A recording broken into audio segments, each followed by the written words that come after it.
My Lady, I was going to address you, if I may, and before the witness is sworn.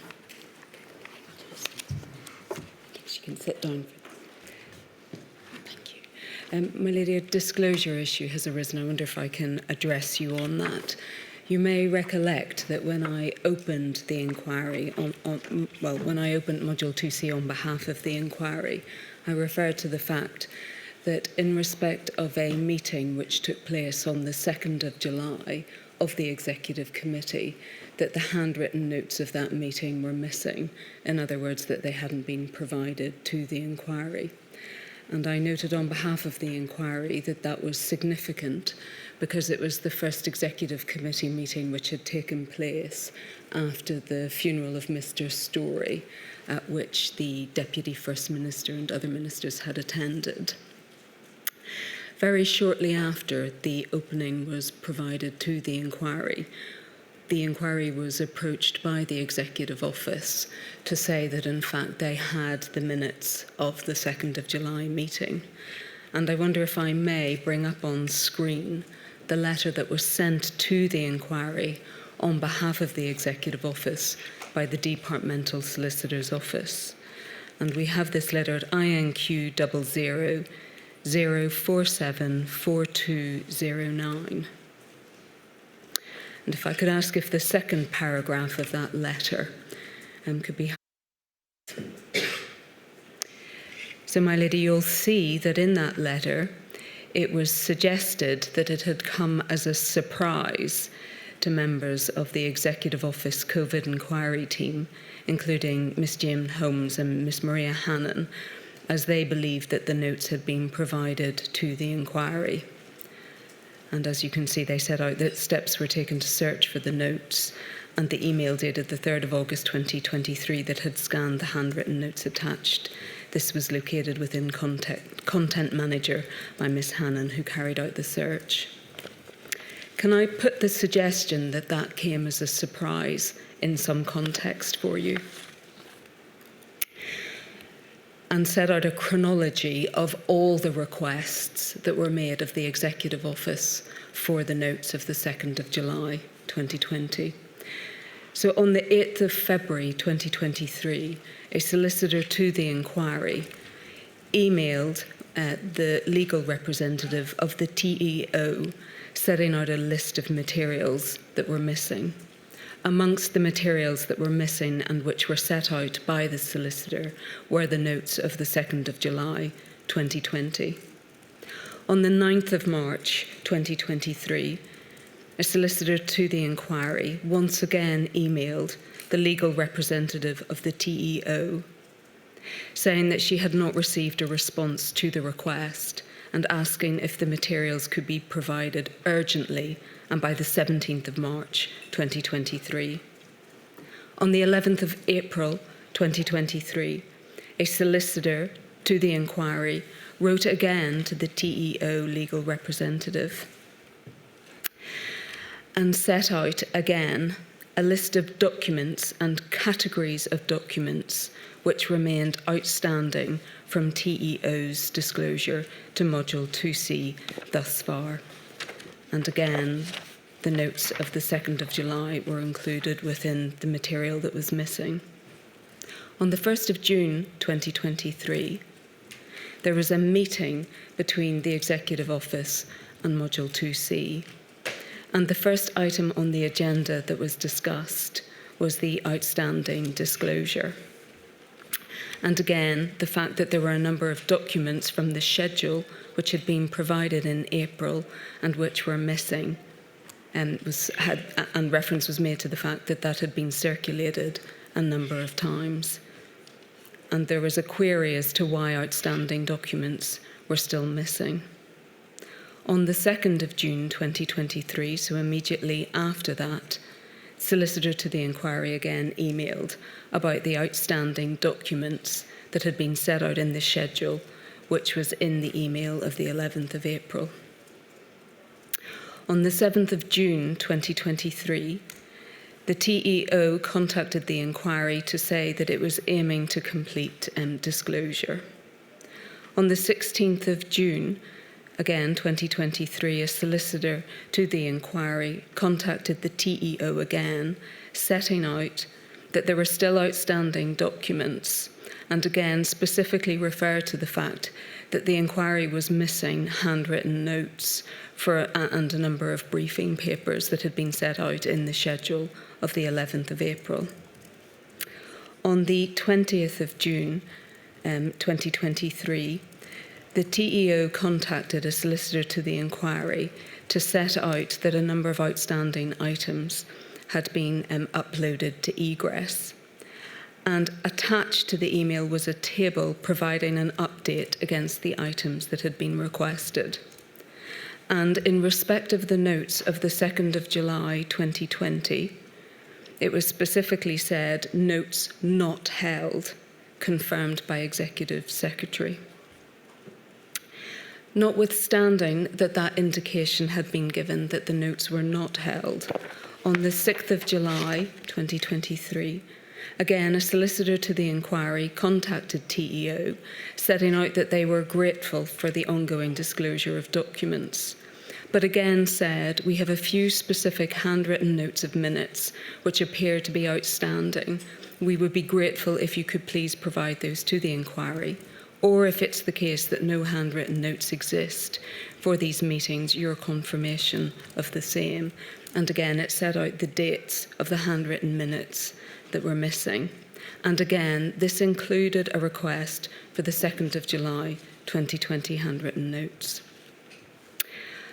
On the 31st of July 2023, there was a letter again from Module 2C to the Executive Office. And again, this set out, in respect of the email that had been sent by the TEO in response to the ongoing requests for disclosure, that a number of meeting notes were not held. So the inquiry set out its understanding that the 2nd of July 2020 notes were not held. And the inquiry set out to the TEO that these handwritten notes cover a period of significant interest to the inquiry, and it's plainly of concern if these are in fact missing. To that end, please confirm that the handwritten notes are missing, that there are no copies of them, and please explain where these records ought to be stored. Please explain the process by which such records are stored and how it's possible to remove them from storage. Can you explain what's known about the circumstances in which they've gone missing? Has there been an investigation into this? We are now aware, because it's been disclosed to us, that in fact there were investigations in and around this time as to the missing notes. And perhaps if I could ask to be brought up on screen, please. The document at INQ 0004217789. And if I could ask, please, for page 2 of that. My lady, page 2 of this email sets out, and you can see it in blue, these were the requests that had been made on behalf of the inquiry. And you can see it be again, the reference to the 2nd of July notes. If we go over the page, please, to page 1, you'll note that this email is dated the 3rd of August 2023, and that in the first paragraph it confirms that the handwritten notes of the 2nd of July 2020 had in fact been found. And if you look at the 3rd paragraph, and I'd ask you just to take a note of this for now, you'll see that reference is made to the existence of the notes being attributable to the minute taker taking them, and the suggestion that where they don't exist or where they haven't been found, it may be that the minute taker didn't make those notes. We'll come back to that in evidence. But it suffices to say that despite those notes having been found, and despite the sheer number of requests having been made, despite the fact that the TEO in fact told the inquiry that those notes weren't held, And despite the very specific questions that the inquiry asked about the precise circumstances in which notes like this could go missing, they weren't provided until after the opening had been given. My lady, if I could go back to the letter that the TEO sent, INQ 000474209. And again, highlight the second paragraph. If that paragraph was intended to convey that there had been any casualness in terms of our requests and the efforts that were made in order to obtain the notes of the 2nd of July 2020, that would obviously be quite wrong. And it's important on behalf of the inquiry that I make clear to you, obviously, that the importance or the potential importance of those notes was appreciated by the inquiry, and that I make clear to you all of the efforts that were made in order to obtain those notes, in order to be able to provide them to court participants, obviously, before the inquiry started. Thank you, my lady. Thank you very much, Ms Dobbin. I think you may have mentioned a name that had been redacted, so that just needs to be deleted from the transcript early on in your remarks. As far as the issue you've just raised, this is an issue I suspect will be explored today with witnesses, and I am very concerned about what you've just told me, and I will see at the end of the day and consider with the inquiry team whether I wish to pursue this matter further. It's not a very happy picture. I'm grateful, my lady. My lady, I think the witness can be sworn now. I'm sorry you've had to wait.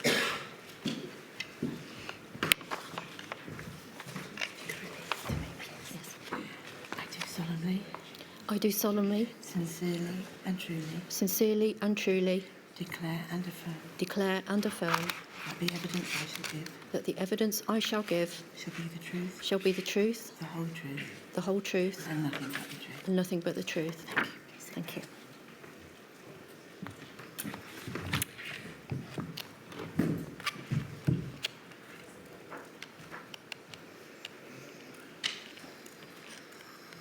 Can I ask you to give your full name to the inquiry, please?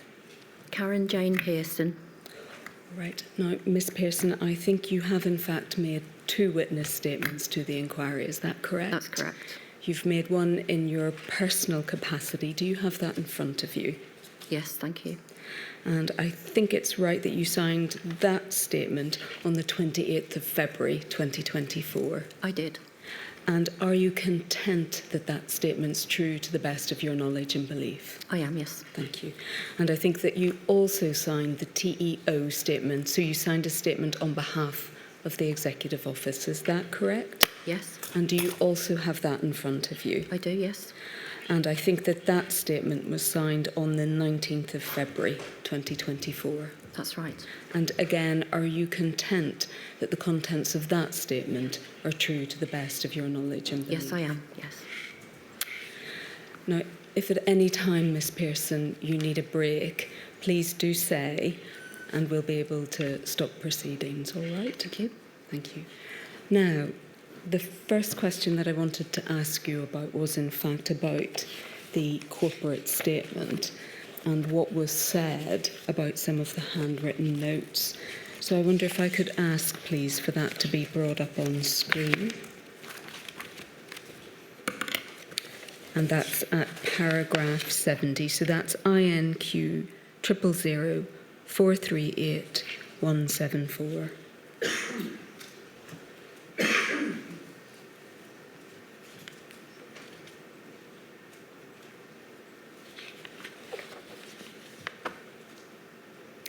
And paragraph 71, please.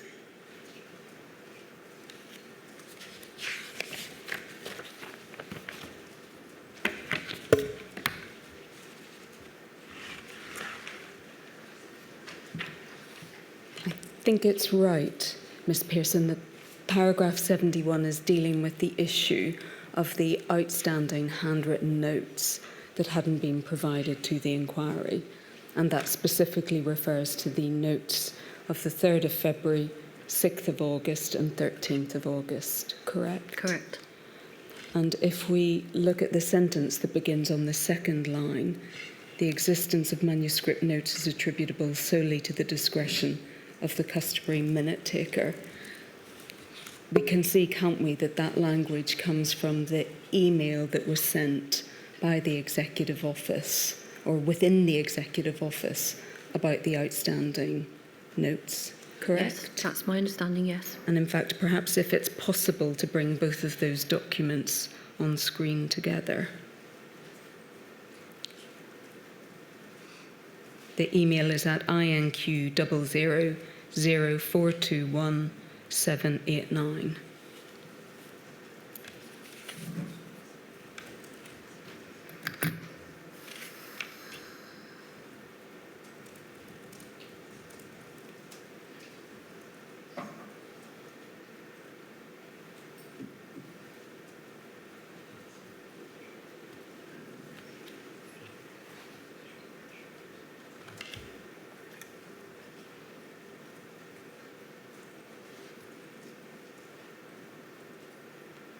Thank you. So if we look at paragraph 71 of the statement, and if we could highlight the existence of the manuscript notes is attributable, and if we could highlight the email, please.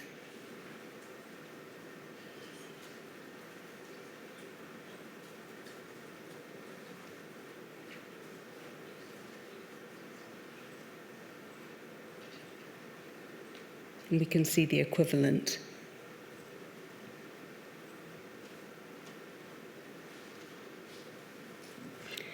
So in other words, paragraph 71 of the statement is expressly addressed and based on the email that was sent, correct? Yes. But obviously the statement doesn't refer to the fact that the minutes of the 2nd of July had been found. No, it doesn't. You're right. And in fact, it goes on, if we look at the very end of that paragraph, to say all extant handwritten notes of an executive meeting taken by the usual minute taker have been provided. Yes. But that wasn't in fact correct, was Correct. it? You are right, yes. And when you signed the statement, were you or did you understand the steps that had been taken in order to investigate what had happened to the missing handwritten notes? I was aware that the inquiry was looking for full disclosure. That's not in doubt. But I just need to share that I was off work for a period of time in 2023. That's no excuse. That's a fact. I was not around for about 6 months. But my understanding in signing the statement was that there were 3 missing notes. Thank you. So certainly as far as that bit of your statement goes, that's obviously something that needs to be corrected. Yes, because I agree. at the time, Yes. the Executive Office had not in fact provided all of the handwritten notes that it was in possession of. Yes. Thank you. I'm going to move on then, if I may, to deal with your evidence. And I wanted to start, please, by asking you a bit about your role and your background, if I may, in the Executive Office. I think, in fact, it's right that you started your civil service career in the Home Office. Is that correct? Yes. In Westminster. That's right, yeah.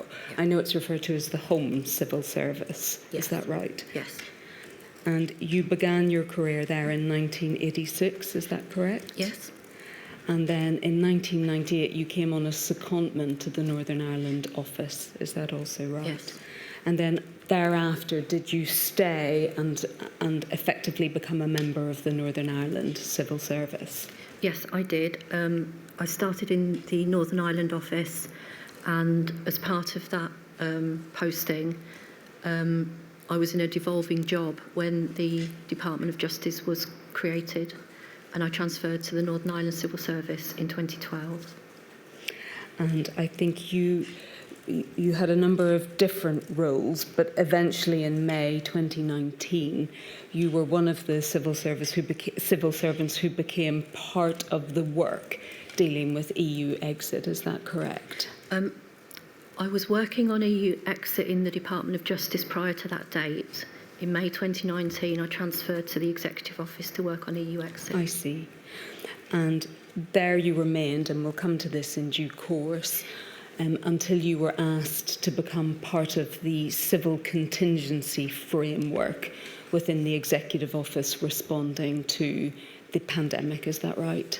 Yes, I would just say I was asked to move across to COVID work, but that was in more of a policy role rather than the operational civil contingencies role at that time. All right. Well, I'm going to ask you a bit more about that and a bit more about how you came to be in that role and the work that you did. Before I move on to that, though, I do want to ask about the role that you had on the departmental board. Yes. And you deal with that at paragraph 6 of your witness statement. Can I ask you to explain what the departmental board was, please? Yes, so all departments will have a departmental board charged with looking after governance matters primarily. It's not necessarily a policy-making board, although it will be aware of policy work in its own department. So the TEO departmental board would have looked at matters such as finance, governance, staffing, risk, business planning, that sort of work, rather than specific policy objectives. And just to be clear, this is the departmental board for the Executive Office itself. Is that correct? So it's not a cross-departmental board. It's specific to the Executive Office. I think Jenny Piper referred yesterday to the NICS board. Yes. That's where you get the overarching view of governance. My statement is referring specifically to the TEO departmental board. And that had a number of senior civil servants on it and non-executive members as well, correct? Correct. And part of its role, I think, was also to assess risk on the part of the Executive Office as well. Is that right? Yes, it is. And I think you refer to that in your statement as having a role in determining the risk appetite of the Executive Office, correct? Yes. And what you've said in your statement is that one of the matters which that board considered was the paper that had been written by Mr. Stewart on the 25th of February about capacity in civil contingencies in government in Northern Ireland. I wonder if we could just bring that up, please. That's at INQ 000205-712. The inquiry's already looked at this document. I'm sure you're familiar with it as well, and I know you looked at it to prepare your statement. And I wonder if we could just go to paragraph 23 of that, please.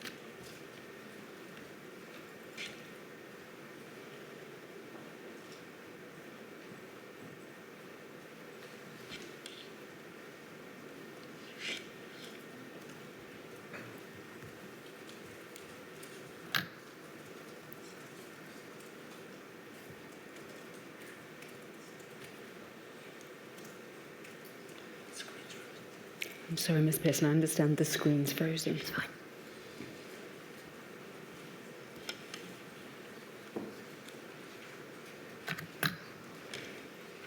I'll just let you orientate yourself.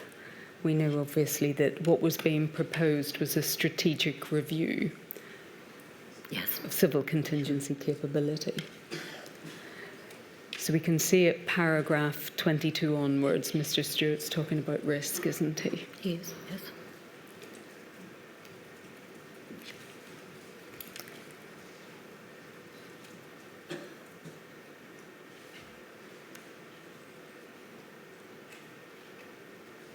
And if you just give me 1 second.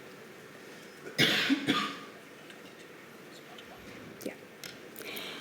So 22 dealing with risk, and then at 23 as part of that assessment, if no action is taken to address the lessons learned and to implement recommendations from the C3 project experience, the risk arises that civil contingency arrangements in Northern Ireland will fall even further behind the rest of the UK and the executive, and wider society may not be prepared for or have the capacity and capability to deal effectively with an emergency situation should a major contingency present. Obviously, Ms. Pearson, at this point in time, Covid-19 was, as it were, hurtling towards Northern Ireland. what was the assessment of the departmental board, or what was its response to this paper and the risk that was being set out? I think we accepted the recommendation that the review should launch. We were also aware of the enormous work that had gone on in Yellowhammer. We would have been aware of that at the departmental board. I would have been aware of it in my job in TU at that time as well, and previously having worked on preparations in the Department of Justice. So I think we would have accepted that assessment. But Sorry, Yellowhammer, you mean the preparations for a no-deal Brexit? Yes, my lady, yes.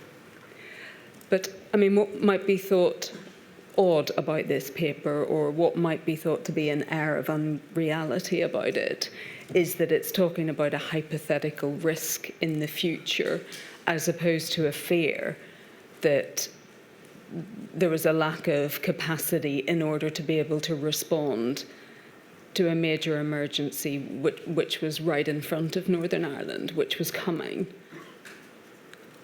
I accept that. Looking at it now, at the time we would have been aware of how much preparation had been done. Chris Stewart here is recommending a review, but that would have been building on the preparations that had been made for no deal exit. So when you say you would have been aware of all of the preparations going on, are you specifically referring, Ms Pearson, just to Operation Yellowhammer and those preparations? Yes. As opposed to anything COVID specific? Today I'm referring to Operation Yellowhammer. But, I mean, wasn't the board incredibly concerned in the face of an oncoming pandemic that this was the state of affairs, and that it was being suggested that there wasn't the capability to deal, or there may not be the capability to be able to deal with an emergency, or the major contingency that wasn't theoretical but which was real? I suppose there's two aspects to that. Because of my own role in Yellowhammer, I would have been aware of the state of readiness that would have assisted with in a pandemic. You can't lift Yellowhammer and make it work directly. I think we've heard about some of the initial problems, but I would have been personally aware that the Yellowhammer situation would have relied on bringing volunteer staff in from other departments. That was the core of the Yellowhammer preparation. Yes, but that's not answering the concern that's being set out here, is it? That's not answering what's obviously a very significant concern, that Northern Ireland doesn't have the capacity to cope with a major contingency. I think Chris here was referring to the number of staff he had immediately available to him, not the totality of what the service would have been able to deliver in COVID, and that's exactly what happened. I think Chris here is trying to stabilise his staffing for the future. But this entire paper was proposing a review of all of the civil contingencies. Yes. And their capacity. This isn't a paper about a fear of not having enough staff.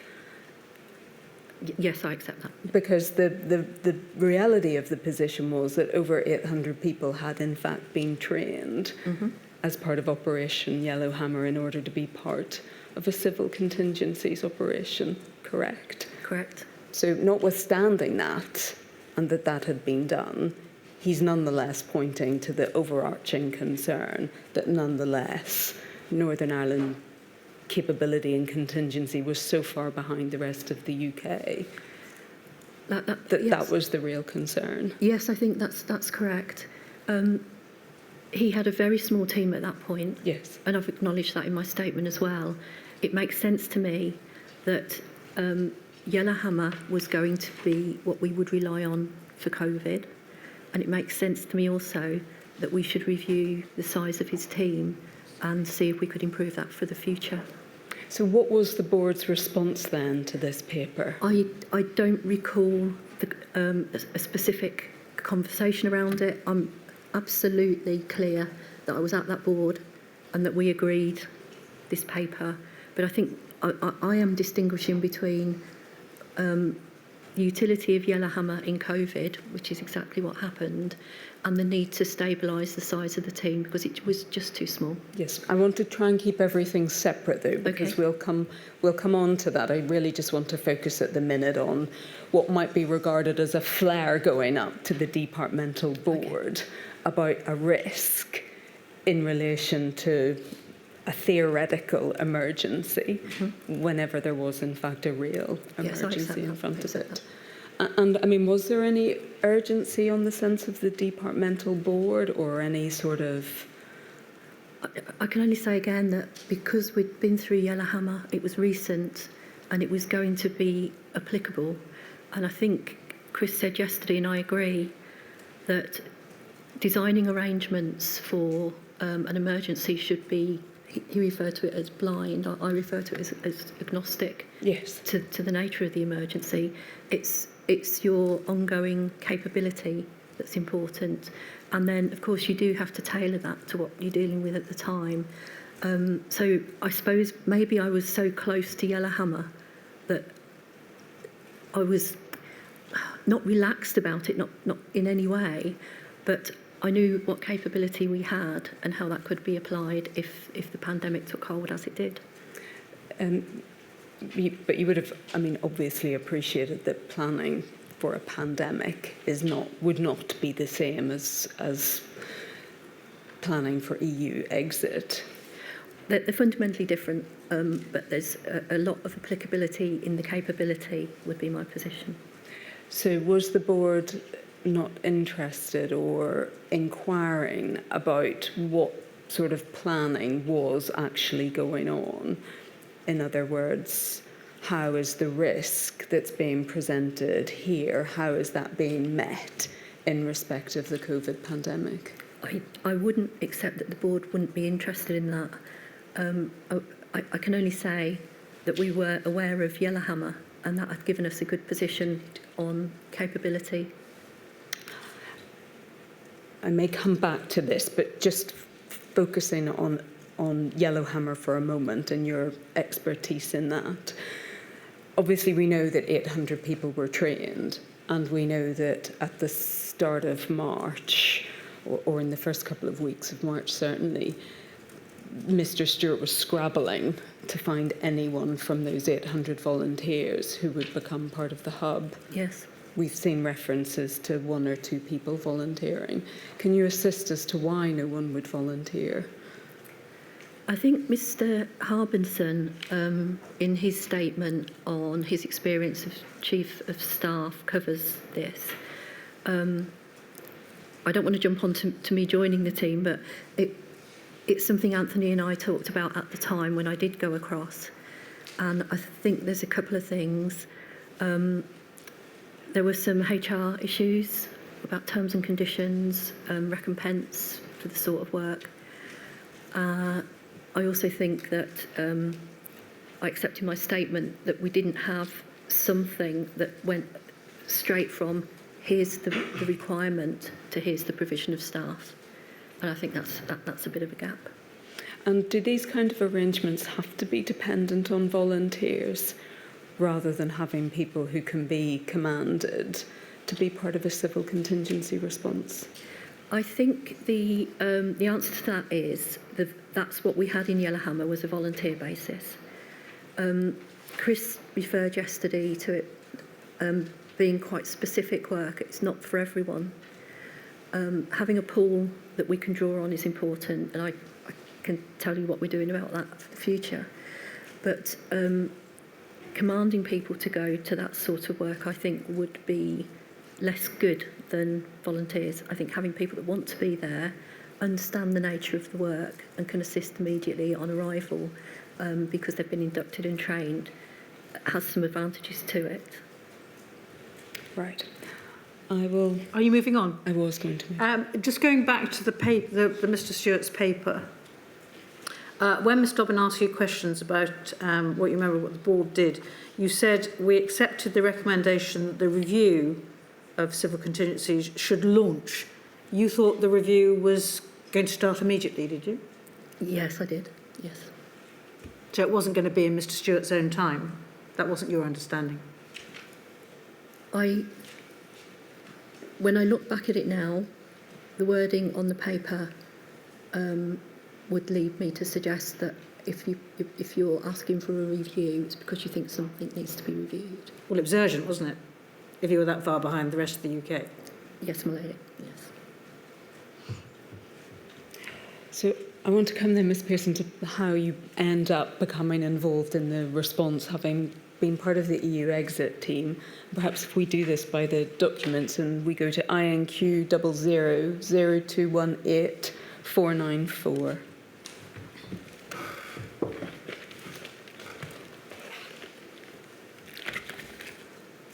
And I think if we start, please, on page 2. So we can see this is at the 4th of March.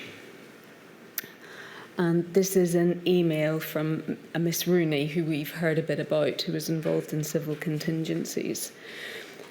And she refers to having chaired a C3 lead. Can you help us to what that means? Yes. So the inquiry will hear 2 different references to C3. C3 was a short version of the Yellowhammer work.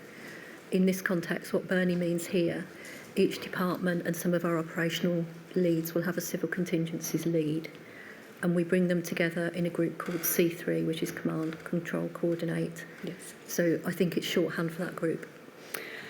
And if we just look at what she's saying, so there's been a C3 lead meeting and strong views were expressed, and the people who attended wanted it to be conveyed back to the head of civil service. And they set out a number of issues, and we can see lack of structures and staff to respond to the Cabinet Office, and the inquiry's already seen some of the requests that were being made by Cabinet Office. A call for DOC, I think, is that a departmental operation? Centre. So that again was part of a civil contingency stand-up, wasn't it? It was having a centre within each department that would feed information through essentially to a hub, correct? That's correct. And you'll also hear the term EOC, Emergency Operations Centre, but it's the same concept. So the C3 leads wanted those to be set up. So I think we can assume from this that they hadn't been set up within departments at this point in time. Yes. And a call for the NI hub to be established as a matter of priority. Yes.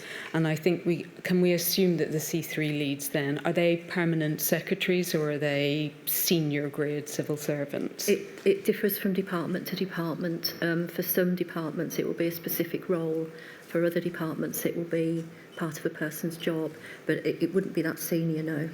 All right. And were you part of this structure or were you at this meeting?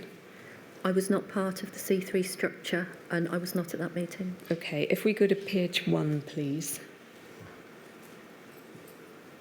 I think this is a response from Mr. Stewart, who at the 3rd paragraph says that he thinks that that's a disappointing response from colleagues, but not a surprise. And I think if we can just see at the bottom of the first page, departments are free to establish those centres if they wish. To be candid, with the exception of the Department of Health, I wonder what they would be doing at present when the focus is on planning. And if we go to the top of the email chain, you do then become involved in this to say, and we can see what you say, keen to discuss how our preparedness work and C3 might intersect this year and what we can offer from our preparedness work to assist in your risk analysis. Yes.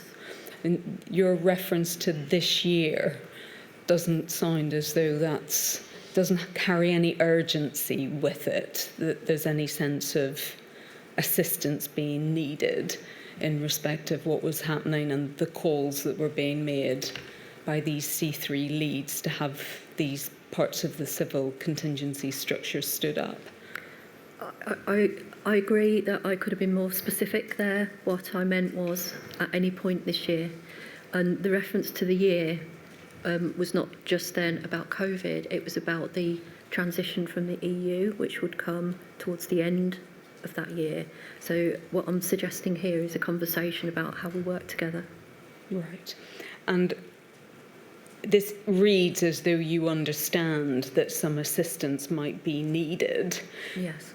and that Mr. Stewart, for example, might need some help in being able to carry through with these arrangements. Is that correct? Yes, correct. And were you aware of a sense at this time amongst the C3 leads in these departments that they felt that the civil contingencies arrangements should be on foot, and wanting the head of civil service to know that that's what they thought? I became aware of that thinking in the C3 community through this email chain, and that's why I responded to this particular email chain.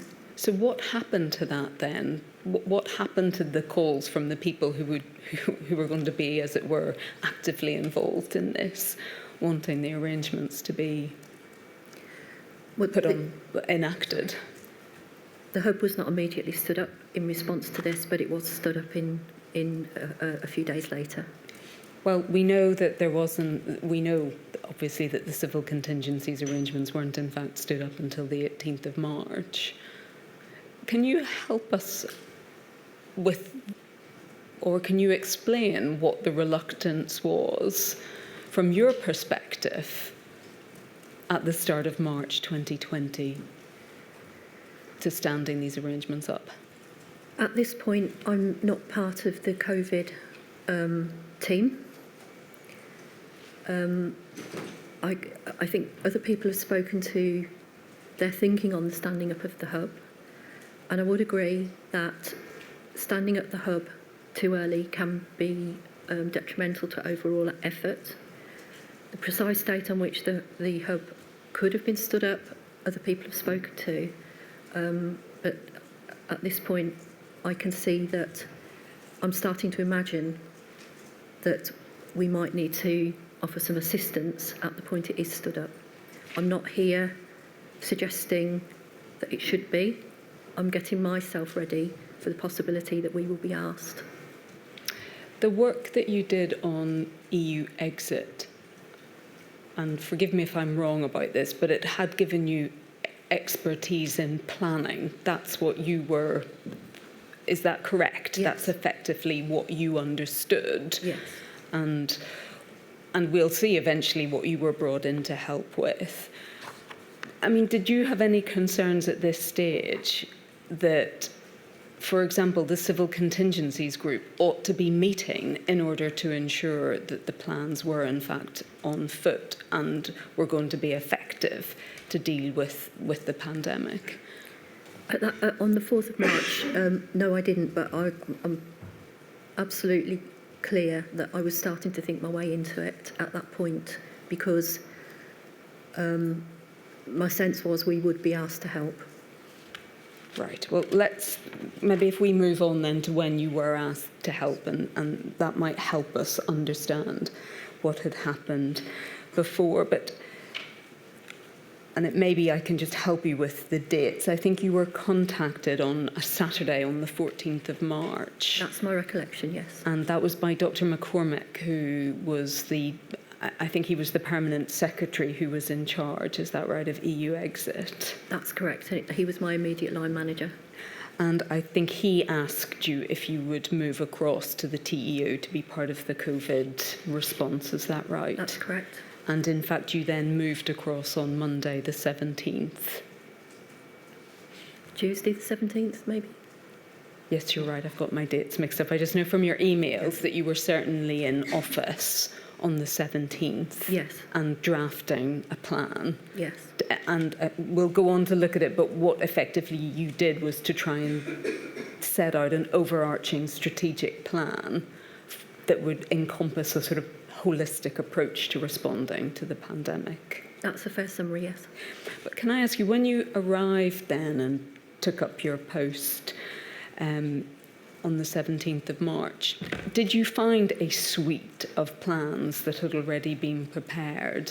So a suite of departmental plans and an overarching plan that pulled all of those together or identified gaps, that kind of material? No. We've seen a document of the, forgive me, it's dated, I think, we'll see if someone can remind me. We've seen it in the inquiry already. It's quite a high-level plan that Mr. Stewart pulled together. That was a summary of what the departmental response was going to be. I don't know if you're familiar with Yes, that I am, document. Did I take it from your answer you didn't find then detailed plans that sat beneath that summary, setting out in more granular detail what it was that departments were doing to respond at this point I don't in recall time? that, no. So, as far as you're concerned then, was the plan that you drafted on the 17th of March, was that essentially the first strategic plan that had been drafted in Northern Ireland that was cross-departmental?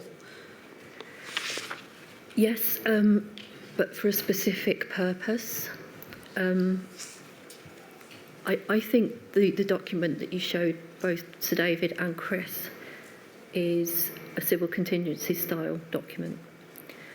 What I was brought across to do was to pull together actions into a single space to enable the executive to monitor and reach early decisions on where they wanted to put their resources and their time and their effort. So I think it had a very specific purpose that wouldn't necessarily be a civil contingencies response plan.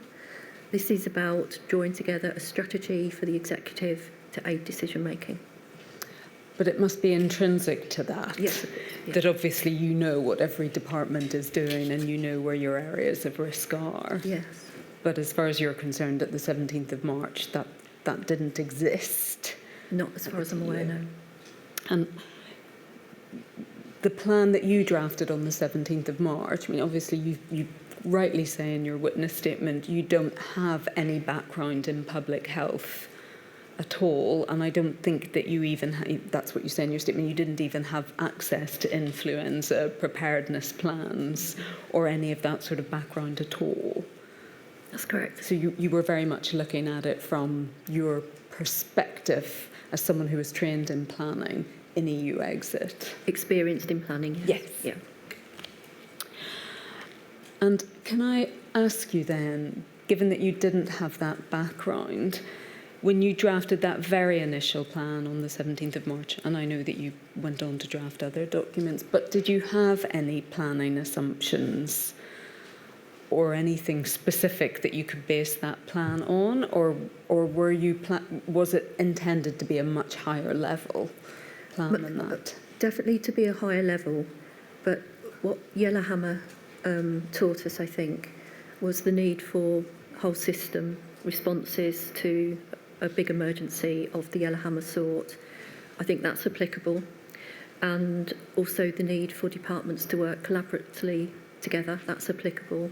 So it was very much based on that experience plus the knowledge that planning for a large emergency requires cumulative approaches, and having just a list of actions would not be sufficient in a big emergency. You've got to be able to understand how each risk and how each action overlays, impacts and hopefully supports each other. So if we just perhaps have a look at the document you drafted, and we have this at INQ 0002808070. And I think if we could go to page 2 of that, please.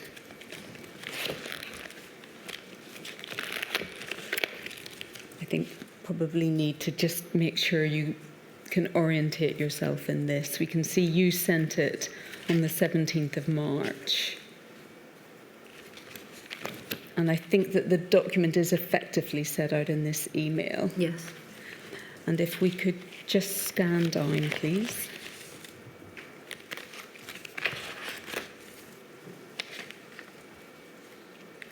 Thank you. So I think just under your name, Miss Pearson, we can see the way that you set this out. So if we look at planning, all parts of the public sector will refresh, be ready to invoke response plans. joined-up approach across the public sector. And you refer there to a base case and planning assumptions which reflect the issues likely to arise for Northern Ireland. When you drafted this, was there a base case and was there a set of planning assumptions that you were working on? This is an outline of where we eventually got to. I wasn't making assumptions around the base case. I was saying that the plan had to be grounded in the base case. And the base case and the reasonable worst case scenario would have come from the civil contingency side, but the plan had to be in line with whatever that was. What do you mean by base case? So reasonable worst case scenario is... I know what that is. Yes, Is that, sorry, are you using those interchangeably? Yes, base I am. case. Yeah, right. Yes, I am. Yes. So the base case is what you might see, and the reasonable worst case scenario takes you up another level. And again, the planning assumptions, did those exist, or were you saying, as part of this plan, we need some planning assumptions? Probably closer to the latter. This is written on the first day of my post. So I'm taking an approach here that says the planning assumptions need to be absolutely driving whatever plan we end up with. So I'm putting down a marker. Yes. I'm not. This isn't a criticism No, of I you, know. Miss Pearson. It's Okay. just trying to understand whether or not any of these components actually existed at the time, or whether you had any such documents that you were actually using as a basis for this. But I think, as I understand what you're saying, you weren't sitting down with a set of planning assumptions at this point in time because they didn't exist. I'm saying I didn't sit down with a set of planning assumptions. They may well have existed, but I'm writing this on day one. So Yes. I'm just putting down a marker that the plan needs to be in line with those items. On day one, I wouldn't know if they existed for COVID or not. I would have Yes. known more about the EU exit planning assumptions. And then just again, in terms of, and I think it's right that you set out 6, as it were, headlines that the planning should be based around. So we can see for decision making, say political and administrative, clear and transparent. So again, this is all very much at a high level, isn't it? Yes. And if we go just further on into this document, you then set out in a bit more detail, don't you? Yes. Under each heading. And again, I think we see here, if we look at planning and we look at the very last paragraph under above actions, the starting point would be the articulation of the base case and planning assumptions, including the reasonable worst case scenario for Northern Ireland, read across to other planning considerations. And if we just continue through, and under decision making, I think you go on to say, yes, it's at the top of that page, there'll need to be a set of clear and strong objectives for the response, starting with health and well-being. This may drive a citizen-centric approach to planning and response, Yes. taking account of short and long-term and economic well-being. And again, you're talking there, this may drive a citizen-centric approach to planning. On that day, did you see or did there exist any such documentation or material about a citizen-centric approach to planning? Not that I was aware of, no.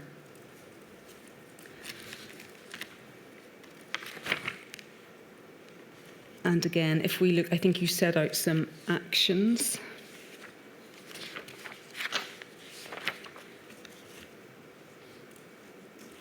That's at page 6. Yes. So we can see just at the very top of that page, collective decision making would be the default. the executive or the CG, so again, coming back to the contingencies group, civil contingencies group would be the forum. Objectives and values would be agreed. Arrangements would be stored up and prioritised. It might be thought that these are all really rudimentary parts of responding to a pandemic, and that someone would have thought about them before you came along and drafted this plan on the 17th of March. Had they, in fact, been thought about? Looking at this now, I think I am stating the obvious here, that collective decision making would be in the executive, and CCG and I would be part of the overall response. I don't think I could say that I was conscious of what thought had been given, but they're the only things that could have happened. You've said that you think it's a statement of the obvious, and it might be, but I think nonetheless the issue remains as to whether or not anyone had actually given thought to what the proper structures would be for making decisions, and specifically whether or not thought had been given to what the role of the executive committee would be within the civil contingencies arena. Within the civil contingencies arena, I think that I'm not sure what, forgive me, I'm not sure what thought would have to be given to the role of the executive. It's so fundamental. And in our doctrine on civil contingencies, CCG and I would be where you would go at the right point in time. I don't think anybody, forgive me, I don't think anyone would have had to sit down and come up with those answers, because it's just where you'd have to go. And I think we'll see. I won't take you to it, and I think maybe it's a question for ministers, but I think on the 19th of March, they're at an executive committee meeting, ministers did raise the question of what the proper role of the executive committee was within decision making. And therefore it may not necessarily have been that clear. Were you aware of that at the time? Yes, I believe I was at that meeting, but I think they're looking for clarity on their role, not whether they would have a role. The only legitimate decision-making body on policy at this magnitude, when it's going across more than one department, is the executive. If they're asking for assistance on what does that look like, how do we shape it, how often should we meet, I think they're natural questions, but the role of the executive is just so fundamental. But what all of the plans say is that the CCG would be the strategic decision-making body within civil contingencies in Northern Ireland. That's quite difficult to reconcile with your saying, well, anything that's cross-cutting would have to be decided with the executive committee. So does that not suggest there was a lack of clarity as to how decisions would be made? The role of CCG&I is not to be a policy-making forum. It's the collective response to an emergency. And its role in our new framework, I wouldn't be able to point you to where it is in the old protocol, but the role of CCG&I is very tightly defined in the framework. It's there to drive the emergency response. It's not there to supplant the role of ministers in policy decision making, and it's perfectly possible, in my view, and this is what happened, to have both running in tandem. And CCG&I will take decisions. It does take decisions. It will allocate resources. It will task out certain actions, but it will not supplant the role of the executive in any way. But it's got to be there to support that decision-making process. That's why I've mentioned both.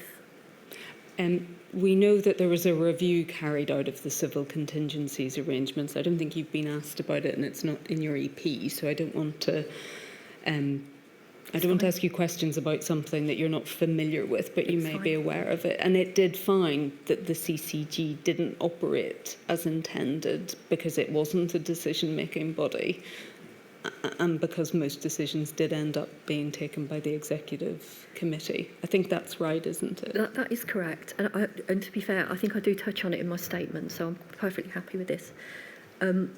CCG and I needs to be understood for what it is, and if the people conducting the review thought that it should have been taking policy decisions, then I would have to disagree with the review. You can't supplant the executive role. Yes. There's obviously a difference between making policy and giving effect to policy, and obviously that might well be the proper role of the executive committee, but in an emergency you're not likely to be making fine-tuned policy decisions. You're probably going to be making fairly sharp-edged decisions. Yes. And I think, is it also right though that after a time those were in fact the decisions that were being made by the executive committee rather than by the CCG? The executive committee, right from the start, was making decisions on policy, restrictions, allocation of resources. CCG was doing something completely different, which is managing the emergency response in real time. And CCG has to operate in the context of what the executive and ministers want to do in policy, and the executive will be cognizant of what CCG is telling it about the nature of the emergency and the response actions that have been tasked out. So they're just two very, very different creatures in my mind. Okay. We know that until the middle of March, there had been one CCG meeting on the 20th of February, which was attended by officials, and one CCG meeting that had taken place on the 12th of March, which was attended by ministers. Were you surprised when you came into your role on the 17th of March that there had in fact only been one officials meeting up until that point? I don't recall being surprised particularly. When you look back now, I suppose if CCG had stood up a little bit earlier, that might have been good, and I think David Sterling has said that. But CCG and it's a huge undertaking, and you should stand it up at the right point. And I think it eventually stood up in full mode on the 18th of March. Yes. Just looking at one that takes officials, so not one. I don't think there are any rules about who has to be there. I think you can have one that's just civil servants. It might just be thought really surprising that in the run-up to a pandemic, and when there's very clear and emerging evidence that its spread to Northern Ireland would be inexorable, that there was only one meeting before the 18th, one meeting of officials before the 18th of March. One meeting of officials in CCG mode, but officials would have been meeting in other fora. And I think Sir David covered that in terms of Friday meetings of the Permanent Secretaries Group. So I wouldn't want to assume that it was not discussed anywhere else. I wouldn't know, but I wouldn't want to make that assumption. But the specific purpose of it was to draw people together in Yes. order to consider planning for what was going to happen. Yes. So it had a very specific remit and focus. That's And I correct. think it's that might be thought surprising, that the need to have that kind of formal structure and consideration before the 18th of March, it just doesn't really seem to have featured or been thought about. It's the fact that the CCG was only stood up at that point. Yes, that's true. Can I go on then to the strategy that you drafted, please?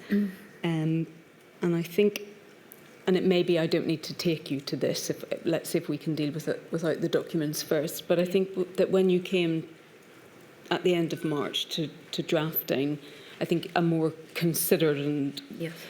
overarching strategy, that it was envisaged that there would be a health response within it. So it would be a truly cross-cutting departmental response that took in the Department of Health.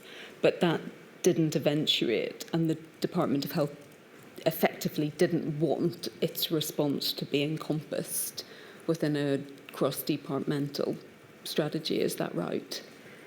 Yes, I think that the genesis of that is the executive, in discussion of the draft, asked for that to happen. And I think Minister Swan wrote to say Yes. that wasn't going to happen. I think it's fair to note, though, how much discussion there was of the health response at executive, particularly in the early days.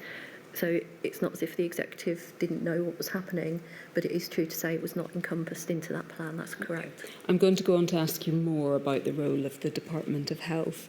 If maybe we can go to your plan, and we have that at INQ 000258405.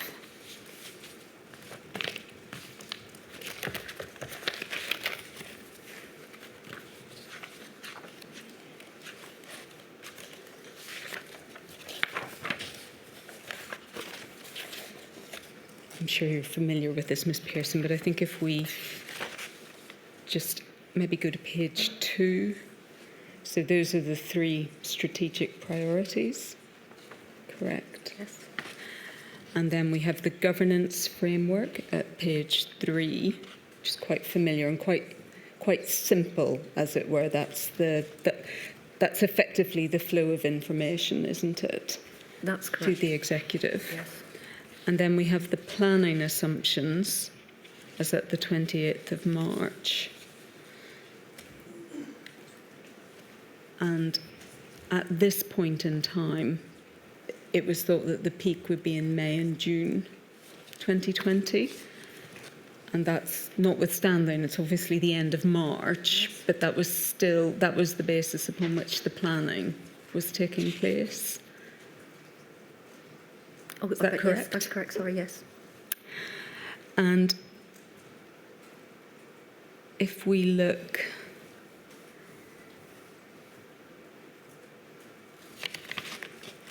yes, it's over the page, please. Thank you. At page 6, health and well-being, and at 1, I've just noticed that you referred to a 1% fatality rate as well. And can I check whether or not it was understood at that point that that wasn't a case fatality rate? Were you familiar with the distinctions at that point in time? No. I've included that from Department of Health, I think. So that's what you understood at the time, Yes. that was, and again, that was the basis upon which this plan Yes. was premised. And I think, again, if we just, and this is just to give the chair an idea of what this plan looked at, I think if we look at page 9 when it comes to, and this is health and well-being of citizens.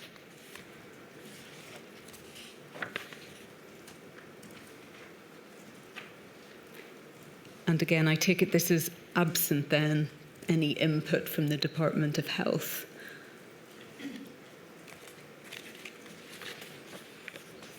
It's absent of the health plan being part of this, but I don't think it's absent of information from health, if I could put it that way.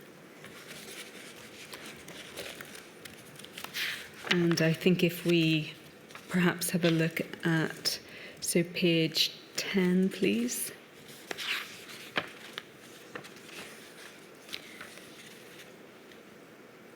And again, if we look, for example, I'm just looking at children, ensure children vulnerable and self-isolating have access to food and medicines. Safety, making sure arrangements are made for safety and care and custody.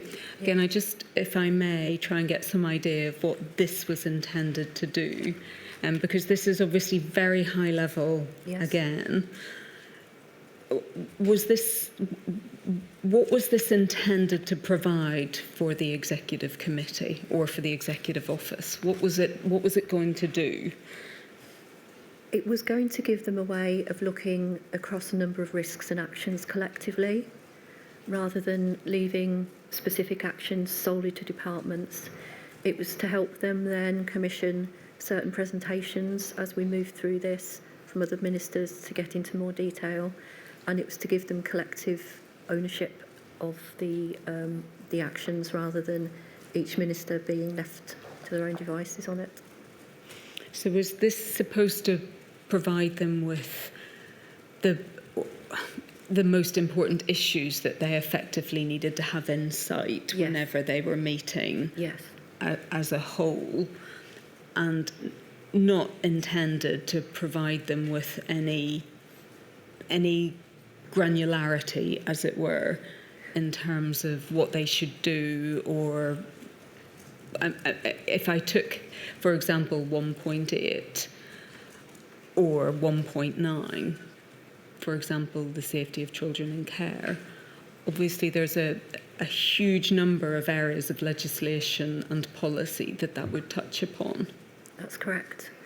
That's correct. I think I said in my statement that the plan was not intended to cover absolutely everything. It would have been vast and unwieldy, and I don't think it would have assisted the inquiry, and that was the most important thing in this plan, to let them see and generate a collective effort. So where would they get an understanding, or how would they be cited on the much more granular detail? Or if we took the safety of children, for example, the fact that, and obviously we're in lockdown at this point in time. So that's the responsibility of individual ministers. I'm sure you're going to take me on to this, but what we produced for them was a series of presentations that they could call individual ministers in on to get into the detail. But we were not trying to bog the executive down with all of the actions that were going on, because individual ministers were well capable of delivering within their own departments. But there had to be a collective way of understanding what was happening across the piece. Yes.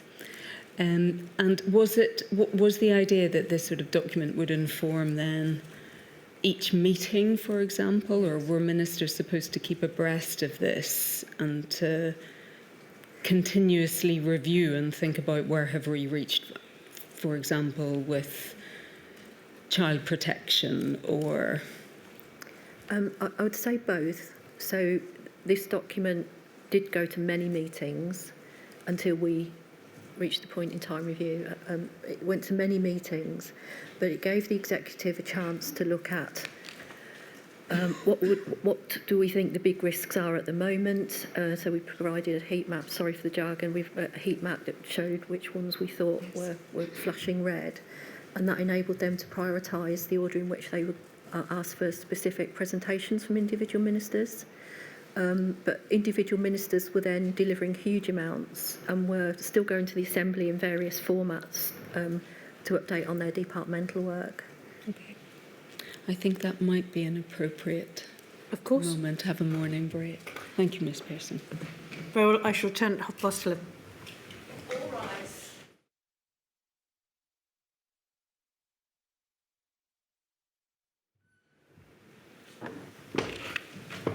Thank you, my lady.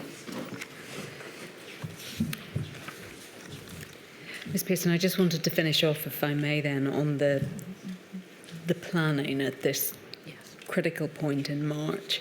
And what you've said in your statement, I don't need to take you to it, but you said that it would have been preferable if there had been a contingency plan.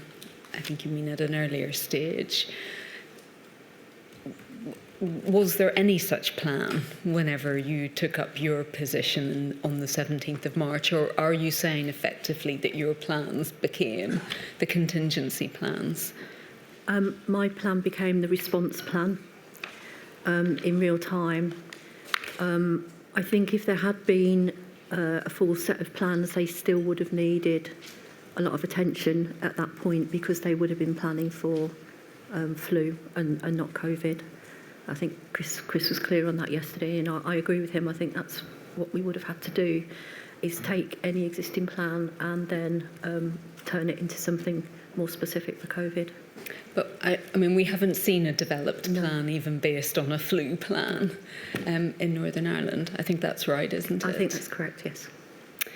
I'm going to move on then to deal with an issue that I think may be quite important, and I just want to spend a bit of time on it again, maybe to help the chair understand some of the structural issues. And it's just going back to the role of the Department of Health, if I may, and to ask you about a specific email exchange to see if it illuminates that point and to see if you can help us with it. And it's INQ 000 287 536, please, and it's page 2. We've seen part of this email conversation. I think you've seen this before, haven't you, Miss Pearson? I have, yes. That's fine, just wanted to check. And I think we can see, first of all, the email that we took Sir David to whenever he gave evidence. And it's the one where he sets out, I think, the particular concern on the part of the Deputy First Minister, effectively, I'm summarising, not feeling in control, not having power or influence over the Health Minister. And I think that the position of the First Minister was perhaps a little more circumspect, but equally that she was frustrated too about, I think, the lack of control over information that was coming out of the Department of Health. And I think we'll see that you're part of this email chain. Yes. So you obviously very new to this role, but I think it's right understanding that there are tensions here between the Department of Health and the ministers. Is that correct? That's how it looks, yes, for certain. Yep. I'll come on to what you say about this, but I just wanted to ask you a bit, if I may, about the first response that was sent to this email. And we can see, if please may we scroll up, thank you. There's a response from someone called Mr. Hugh Widdis.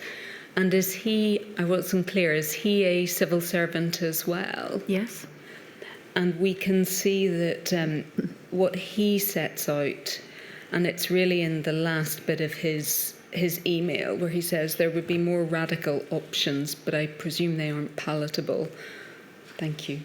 Asking Robin to take a different portfolio for the duration. They would have to make a tempting offer and putting a Sinn Féin or DUP minister in, or causing De Hont to be run again by changing the number of departments so that they can take the Department of Health. I mean, had this is only the 26th of March, but had things reached a point by then that there was even thought about removing the Health Minister to take on a different role? I think there's two parts to that. David Stirling, I think, described that period of time as being the most difficult in and around the closure of schools. It was an incredibly difficult time. He does then go on to say, I think, when he was in here, things got better. So I think this is very much a snapshot of how difficult things were at that time. Had it reached the point where any of this was being contemplated? No, I don't think so. And with respect to Hugh, who I've known for a long, long time, I don't think he was making any firm suggestions. I think he was setting out, if they wanted to take control, these are some constitutional options. Yes. I don't think it's the job of civil servants, nor do I think Hugh personally would be making a suggestion about the removal of a minister. Right. If we, if we look above that, we can see that he was also suggesting some other options, effectively, and again, I'm summarising, but so that there could be greater control over the Department of Health, correct? So he suggests an overarching COVID strategy that the ministers, the First Minister and the Deputy First Minister, could lead and own, that the Department of Health would have to abide by and operate within that strategy. An emergency programme for government which is just COVID focused, calling more decisions into the executive as significant or controversial. This might slow down decision making. A proper subcommittee on the public health aspects of COVID, with just the First Minister and Deputy First Minister perhaps meeting weekly in full executive meetings when the decisions could be ratified. Yes. But again, in terms of what that demonstrates to us, again, it would tend to suggest that there was a real sense on behalf of the First Minister and the Deputy First Minister that they just didn't, as it were, have a handle on what the Department of Health were doing in response to the pandemic. Is that a fair assessment? I think from Sir David's readout at the bottom, at that point in time, that's a fair assessment. What Hugh is talking about, I think, is just some civil service options for structures and reporting arrangements. But I can see from this that he was trying to tailor that to the concerns that David had set out below. Yes, and I think what Sir David over the page, make sure I'm accurate about this. Mr. Widdis is also responding, we've already seen this, to the concern that was being expressed by the Deputy First Minister that they might be held corporately responsible as well, or liable if things were to go wrong. And I think Mr. Widdis is also addressing that, isn't he, at the top of the email? Yes. I can only imagine that worldwide all parties who happen to be in government fear they'll be held responsible if they get this wrong. No one remembers Chamberlain for anything other than Munich, correct? Yes. So again, I think pointing to a different type of concern there on the part of the Deputy First Minister that if things went wrong, effectively it would be they who would be responsible and liable for it. Yes? Yes. Of course, we're looking at David's readout of a conversation. So I think what Hugh says there is a fair reflection of what David has said below. I don't think I could go further than that because I wasn't in the discussion. Right. But you do reply, and we Yes. see your reply, and I wanted to ask you a bit about each of the things that you say about that. So you said we've got some things in place, 6 priorities. Those are the 6 priorities that you had set out in your original plan of the 17th of March, correct? Yes. And a draft framework for collective responsibilities. Yes. Was that your 30th of March plan, or was that a different plan? Can you just remind me of the date on It's this the one, please? 27th of March. Yes, it's that will be the 30th. That's fine. Single document doing those 2 different things. I thought that, but I just wanted to check. And then you set out what's not working. So ministers are just back. A new ministerial team. A real crisis, which they can't control, and it's scaring them. Some departments doing things which take them by surprise. I'll just stop there. What did you mean by departments doing things that were taking them by surprise? That's a reference to Department of Health. It's all on that same chain. There might have been another couple of examples, but I can't bring them to mind. Sorry, but there was concern that they were being bounced in different ways. And then haven't moved to delivery confidence mode yet. I'm afraid you might have to help us with what delivery confidence mode means. Sorry about that. What that means is you can have a plan, but you need to know whether it's working. You need to know what actions are being delivered, and you need to know what overall level of confidence that you've got that the situation's getting at least stabilised or will improve and eventually does improve. So sorry about the jargon, but that's what I meant. And is that, we know from the notes of the 18th of March of the Executive Committee meeting that there was that sense of them not, we see reference to them being in response mode. Mm-hmm. And I think, again, I'm generalising, but a sense perhaps of ministers feeling that they weren't in command of the response. Would you agree with that assessment, that was a general sense on their part? So if I could go back to that difference between response and executive decision making. Yes. By this point in time, 27th of March, I think, the executive is meeting and it is discussing Yes. plans, and CCG is operational.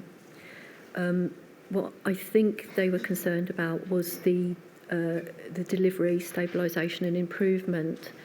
I think on the 23rd of March, Minister O'Neill had given a statement in the Assembly jointly for herself and the First Minister that set out some key principles. They'd set out their objective, but from memory, I think it listed a lot of actions that have been delivered already, and that's what I mean by delivery confidence. They need to be able to see that things are being done, and to have that sort of structured hope things are going to get better because they've got a plan in place. Right, so that's what effectively was felt to be missing at that point, was that in fact there was a response, things were happening in Northern Ireland, but that confidence wasn't there on the part of the First Minister and the Deputy First Minister. Delivery confidence about the actions that they wanted to see. And of course, at this point, the case numbers are continuing to rise. Yes. They will also have been hearing from constituents about the impact of restrictions. So that's quite a mix of things for them to grapple with when they're just back and it's a new team and they're being taken by surprise. So Yes. there was kind of a structure to my list in this email of why I thought they might be as worried as David was portraying here.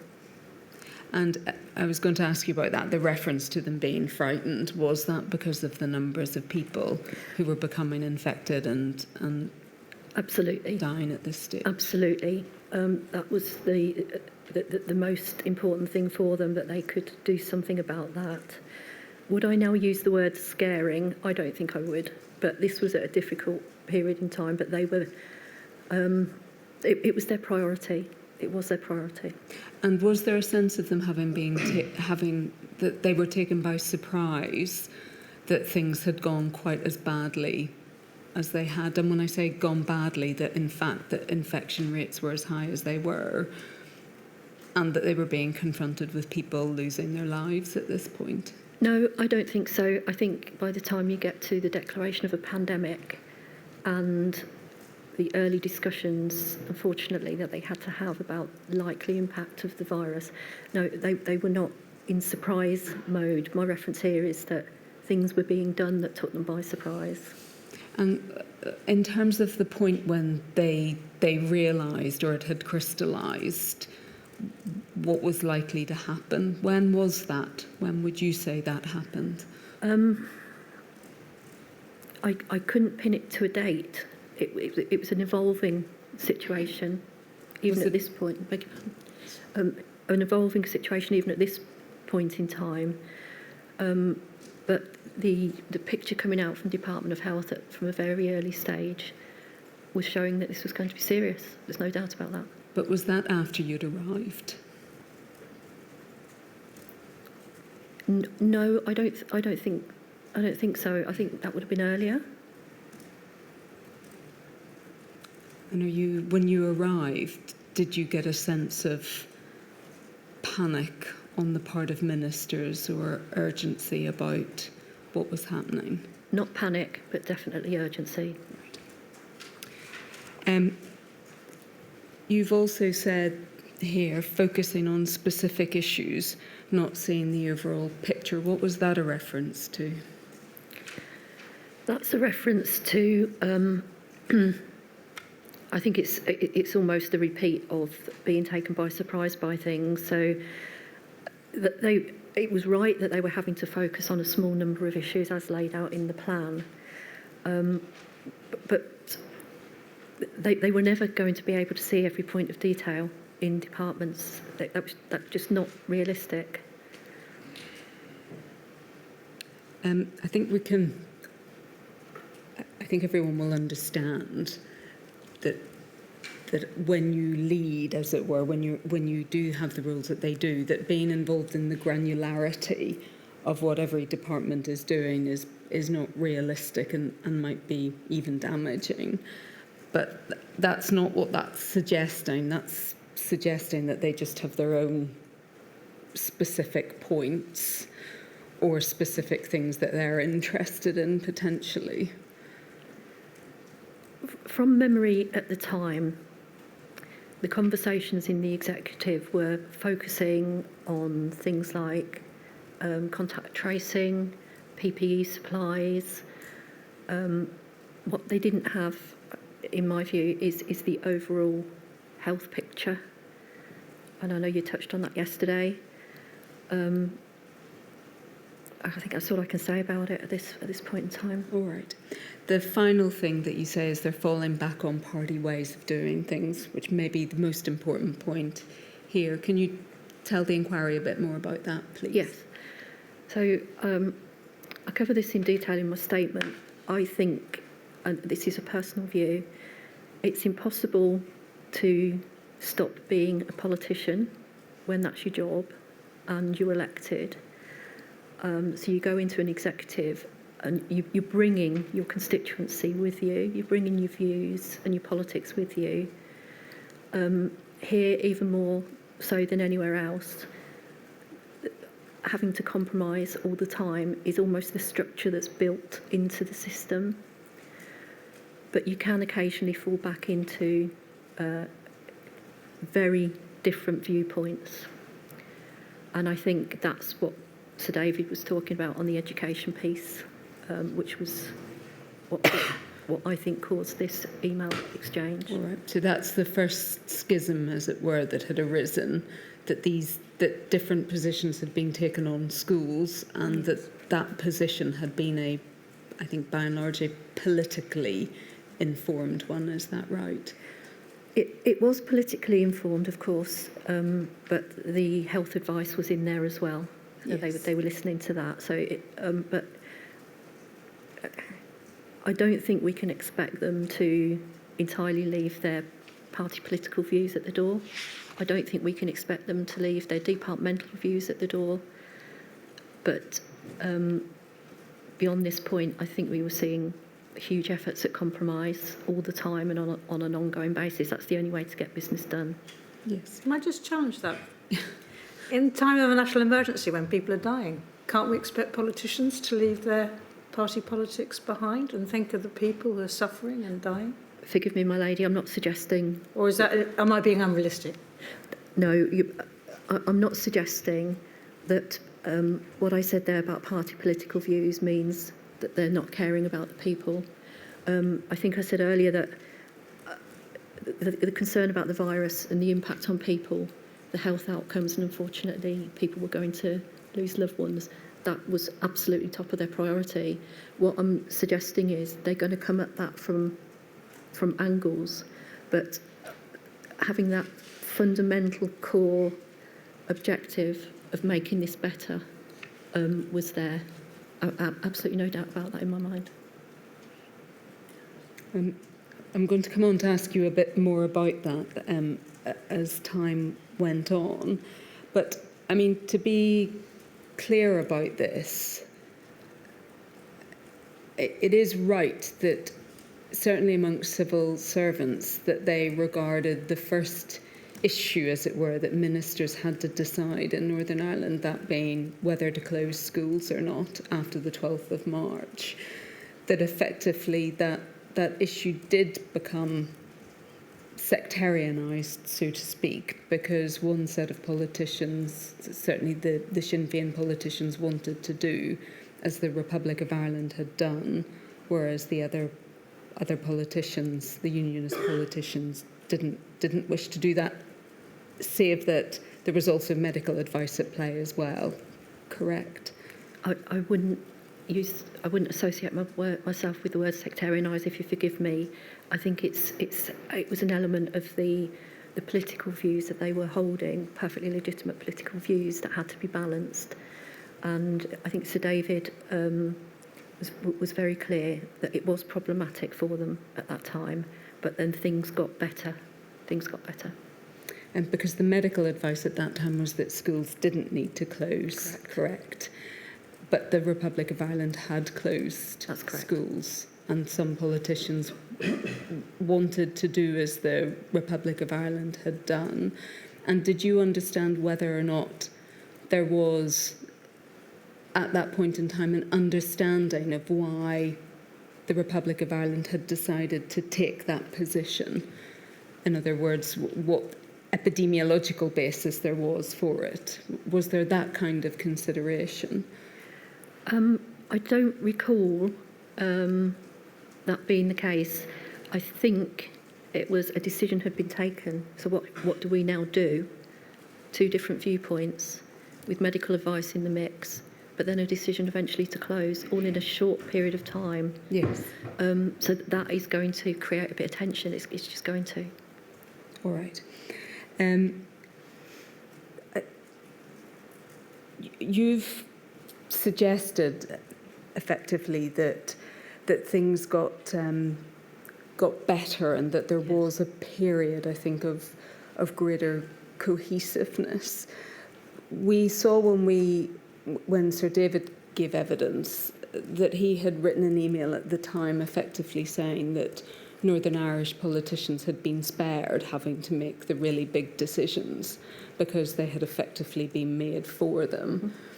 And that on the occasions then when they were required to make a decision about something, schools and key workers, I think, were the two things that they had been found wanting, so to speak. Would you agree with that assessment? The big things being decided for them, I think I cover that in my statement as well, that things like furlough being in place. Yes. So the fact that some decisions that may need to be taken for medical reasons that would have had impacts for people's livelihoods and the economy, furlough was an amazing cushion for that. As we moved through, though, it still fell to them to decide when to lift certain restrictions. And that's when I felt things were getting better, particularly by the time you got the 12th of May pathway out of restrictions. They had an agreed set of things, and they didn't always move at the same time as the rest of the UK. They were taking their own decisions, and that's where I saw really good compromise and working in the executive. All right. I do then want to come on to ask you a bit about that, if I may. I won't ask you we won't go to the strategy for lifting restrictions, but I think it's right that there was a strategy document that set out a sort of stratified approach to lifting restrictions. Yes. And I think that overall the idea was that they would be lifted incrementally. Correct. With a period of time built in to see what the effect was. And that was so that there could be some sort of measurement of what the cumulative effect of lifting restrictions was. Is that That's correct? And I think it's right. I think there are two things, and you do address this in your statement at paragraph 183. I think it's correct that, first of all, there were quite early warnings about the risk of a second wave, that yes. The CMO was effectively making that clear. Is that right? Yes, correct. And please, if this is incorrect or too simplistic, but that once restrictions started to be lifted, in effect, that there was a real risk that there would be a second wave. It would depend. I think that there's several elements to that. Yes. It's not just the lifting of the restrictions, but it's then about how people react to that, the behaviours, the social interactions, because you can still have guidance and you can still have campaigns around what you want people to do. So I think it's a little bit more complex than just the restrictions. But the lifting of restrictions is also a signal that we're able to lift restrictions because we're in a situation that was, I'm not going to say improving because it was still in community transmission and we're still getting, unfortunately, deaths. But it does send a signal, and the reality is we can't keep people in restrictions and lockdown forever. Yes. It's just not possible. All right. So I think what in fact happened was that infection rates started to go up quite quickly. With the first lifting of restrictions to infection rates going up, I actually think there was a period in between where the case numbers were very, very low. So I think it's probably right in June. Okay. In June, yeah. I think that yes. There was probably, I think we can see a number of points at which levels had gotten very low. Yes. But I think it's right. But if we can go to the documents if we need to, that certainly transmission rates amongst young people started to go up That's right. during the summer of 2020. And I think that it's right that probably by August, again, the rates were continuing to rise. Yes, Does correct. that accord with your memory? And then by the time we get to September, and I know you do deal with this in your statement, that in fact the position was reached whereby local restrictions had to be brought in. That's correct. Yeah. And those local restrictions were brought in across a number of very specific areas. Yes. And as it transpired, that wasn't effective for arresting the rates of transmission. Is that right? That's correct. And do you agree that it is around this point in time that one begins to see greater tensions then in the executive committee about how to manage this acceleration in the rate? Yes, that may well have been the start of it, but it wasn't the height of it. The tensions were starting to come in. By tensions, I mean different views on the best way to deal with things, but the strategic objective was never really subject of tension. And I say in my statement, and it was never as stark as it's all about health or it's all about the economy. The debate and the compromise had to be about how you bring all those things together in a decision-making space and reach a good outcome. But there was increased debate, I would describe it as, rather than tension at that time, on what's the best thing to do. Yes, so and I don't wish in any way to be too simplistic about it, but I think there were also splits between those who thought, who agreed that there should be greater restrictions around this point in time, and those who were worried about the other costs of those restrictions in terms of other health costs, costs to the economy. I wondered if we could just go to a document in terms of where the position did reach.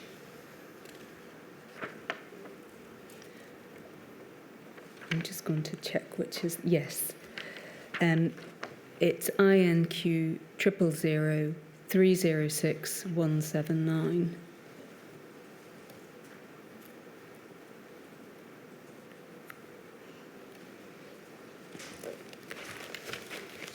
And I think if we could go to page 5, please.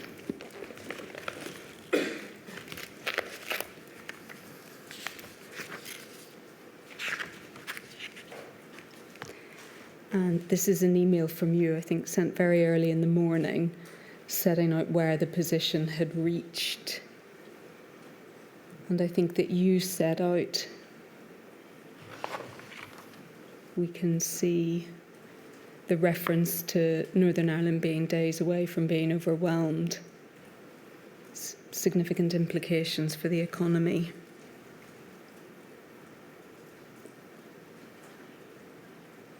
Thank you.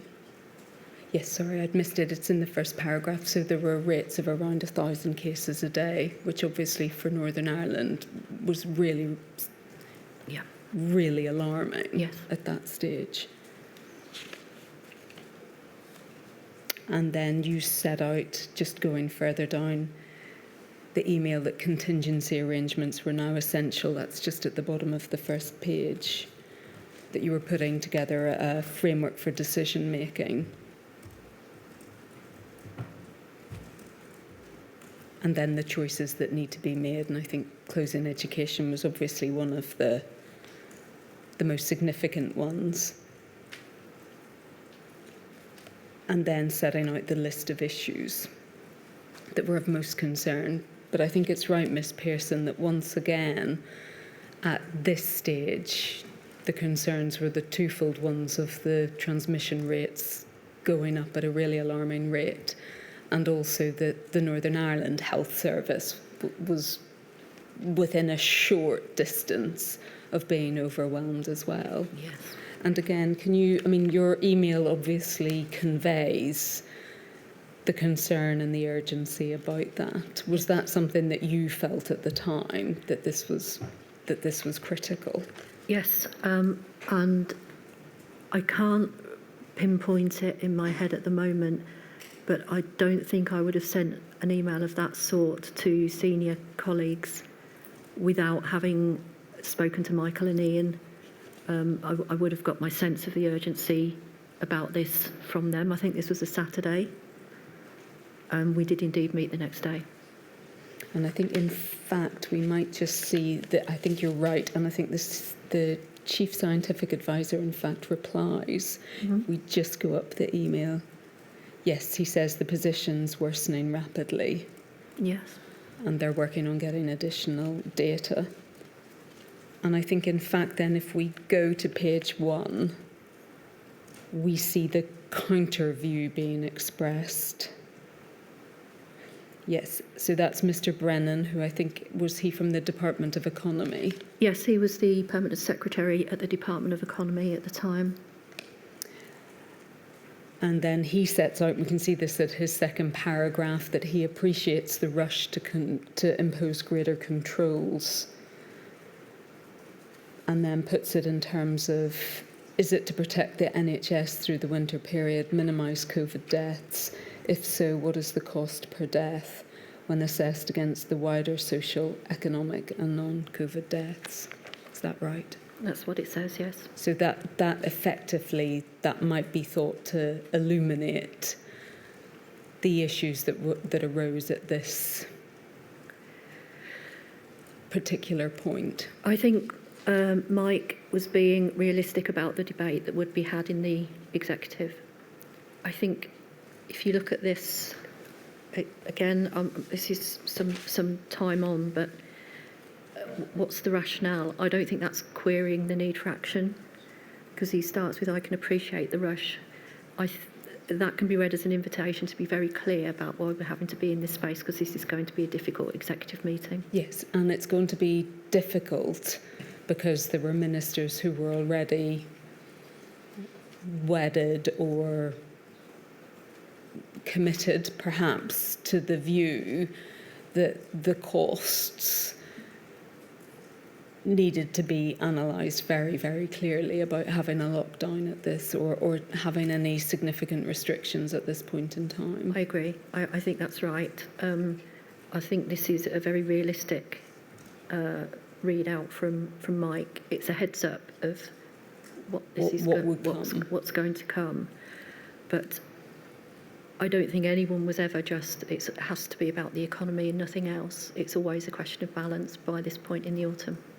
And if we just look at another document that helps put all of this in context, and this is INQ 000286275. And this is a meeting, well, it's a call, rather, that also took place on the 11th of October. And if we could just go to the next page, please.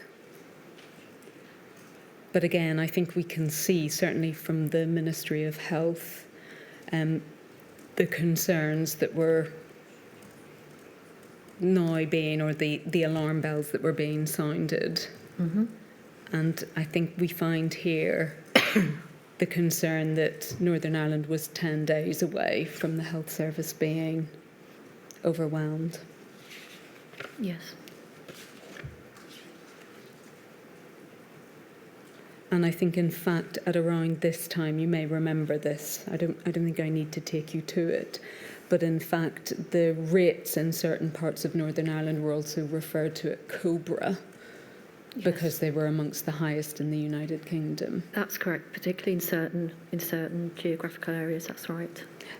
May I just ask you a question also about this? Obviously, Northern Ireland, it's not like the rest of it's not like England, whereby capacity is shared across a large geographical area and many hospitals.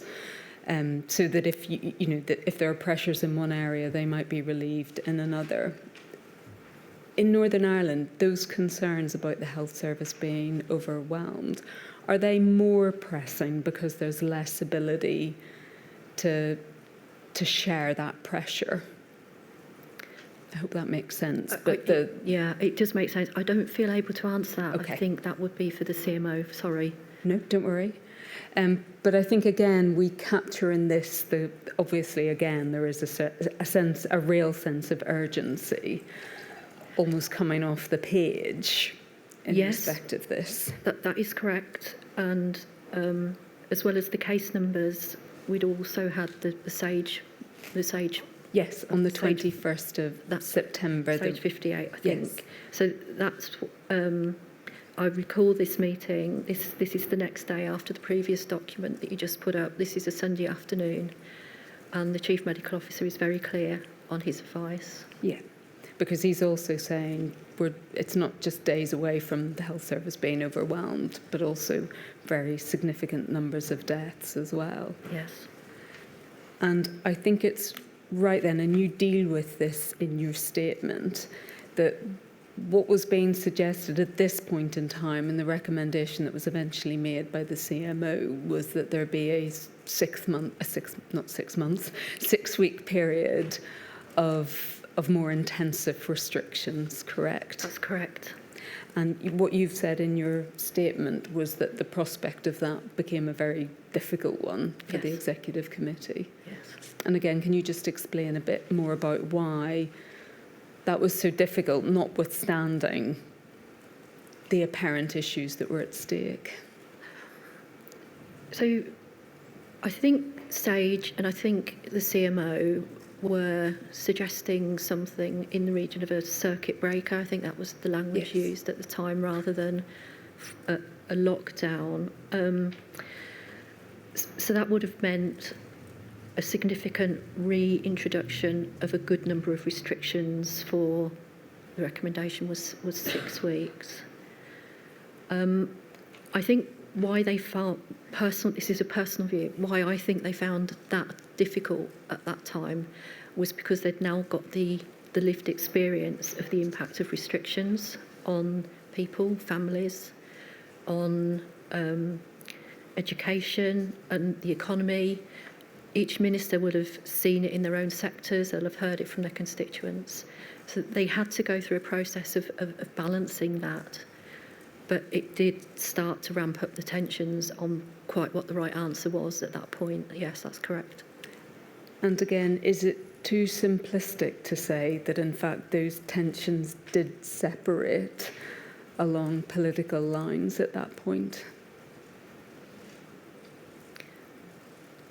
To a large degree, yes. Yes. But they're all individuals as well. But yes, I think that I'd have to agree with that. Yeah. I'm accepting, and I need to make this clear, that obviously Minister Swan was the person who wanted and who was proposing the restrictions. Yes. So I don't want to be too simplistic That's about why I was this. hesitating Yes, slightly. and you're Yes, quite yes. right to. But I think it's fair, and it's recorded in the minutes. But if effectively there was and again, I really don't want to be simplistic about this, and you must correct me if it's wrong. But effectively, it became a divide between unionists on one side who were advancing concerns, and I don't want to put it simplistically because it's not just about the economy, it's also about the broader health costs of closing down society. And on the other side, the nationalist politicians had taken a different agenda. And I'm conscious as well that in the mix there was a politician who wasn't aligned to either. So again, I don't want to be too simplistic, but I think in broad terms that's the way the division went. But the way I would describe it is there's 5 parties in the coalition, and each party, I think, had a different view. I wouldn't go quite as unionist nationalist because you've got 2 unionist parties, 2 nationalist parties, Yes. and then you've got the Alliance Party. So they were bringing their views to that, yes. Yes, but I think the idea that people would come at this as individuals and have a diverse range of opinions, that wasn't right. They effectively separated into two positions. Yeah, the 2 positions were, and it wasn't about let's do nothing. It was about what's the right thing to do. But yes, I do agree with the way you've described it, yes. And I think we also see at this point in time another theme that emerges, which is scepticism. And again, it's only on the part of some ministers about the science and about the modelling. I think I would describe it as an ongoing process of robust challenge. Whether some ministers in the executive simply didn't believe it, I don't think we ever got to that point. But CMO and CSA were constantly there to be challenged, and they were well up for it, as was Minister Swan. But yes, I do agree. We were starting to see more and more show me, tell me, prove it sort of thing. Yes. But I don't think anyone ever went as far as to say, I simply don't believe that. Yes. I mean, I think it's just a fact. I'm not suggesting that there's anything wrong with challenge, but I think it's just something that becomes more obvious at this point in time, that there's more questioning of whether or not the science is correct. That's correct. And whether or not the modelling is correct as well. Is that right? Yes. The recommendation that there be a 6-week period was rejected. Yes. Is that right? Yes. And again, that wasn't an agreed position, but it was ultimately decided that there would be a 4-week period of restrictions. Yeah. And I think we then get to the point where the decision had to be made whether or not to extend the restrictions for 2 weeks. What you've said in your statement was you when this 4-week period was imposed, you couldn't see why it would be lifted in effect unless something changed in the interim. Is that right? Yeah, I think restrictions of that sort need an exit strategy. And the best way to exit is because the situation has improved. Yes. And I think the tests in the Public Health Act around necessary and proportionate as well are also important, that if you can lift restrictions, you're almost duty-bound to do that. So something has to change. The 4-week period was not what they were asking for at the time, but that's what they got. So they got the 4-week period. It got to the end of the 4 weeks. And the scientific advice and the position of Minister Swan was that there needed to be a further 2 weeks. Correct. So they were saying at the end of the 4 weeks, we were right to think it would require 6 weeks, and now we need the extra 2 weeks. I think that's a fair summary, yeah. And we know that this then led to I think it's one meeting that goes on for I think it's 4 days. Correct. And were you at that meeting? Yes. And we know that ultimately that meeting went to a cross-community vote in order to decide whether or not there should be this further 2-week restrictions. Can you tell us something then about the tone of the meeting? I think going into it, it was going to be difficult right from the outset. The tone was difficult really for the whole period, but there were people around the table who were, I'll call it out, it's Minister Long. She's trying to suggest compromises. She's suggesting adjournments so that they can just go back and get back to that point of trying to reach a compromise. Various ideas were coming forward at the meeting. Officials behind the scenes were thinking, what do we do? What advice can we put in? But yes, it was incredibly difficult. And the use of a cross-community vote, I don't think we've yet had an explanation as to what that is. But I think, and again, I may get this wrong, and you must tell me if I do, but effectively it was it's a constitutional protection that exists as part of the overall arrangements. And I think it's right, 3 ministers can ask for it. Yes. And it effectively acts as a veto on a decision, and it's intended to operate for the benefit of minorities in Northern Ireland. Is that correct? Yes, that is correct. And was it ever intended that it should be used in this sort of arena, in a public health arena? I doubt if it was envisaged that that's how it would be used when it was designed. But as a civil servant, I've got to be very careful at this point. Yes. Forgive me. I think it's fair to ask, was the correct procedure followed?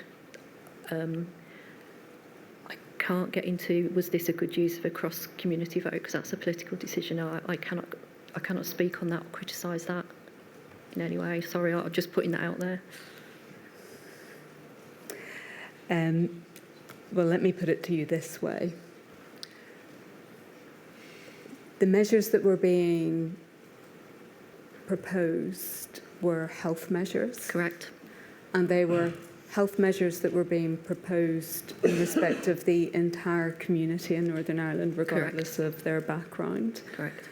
And they were being proposed by a unionist minister. Also correct. And the vote was being invoked by other unionist politicians Yes. in order to defeat the measure that was being proposed by another unionist. Yes. Yes. It's quite hard to understand where the protection of minority interests comes into within that context. Do you agree? I think you'd have to put that to the people proposing the vote, if I may. Sorry, my lady. I think we'll leave it there. I think I understand Ms Pearson's position. Yes. You We're are still grateful, a Ms. serving Pearson. civil servant, I think. Yes, I Yes. am. Yes. Thank you, Ms. Pearson. Anyway, but I think it's, and I know that the chair has heard about this and also has heard about this from Sir David, and we can see this in the evidence, I think, from some of the ministers, but it's also right. I think that there was leaking and tweeting of what was going on at this meeting whilst it was happening as well. That's correct. So notwithstanding, it was hugely sensitive on any view and difficult. It was being broadcast to people outside the executive. Yes. And that wasn't the first occasion. Yes. I think, in fact, the evidence has been that it's almost a constant feature of executive committee meetings that there was leaking around them. Regular rather than constant. Yes, and I think, to be clear about it, it's not just the leaking of when a meeting would take place.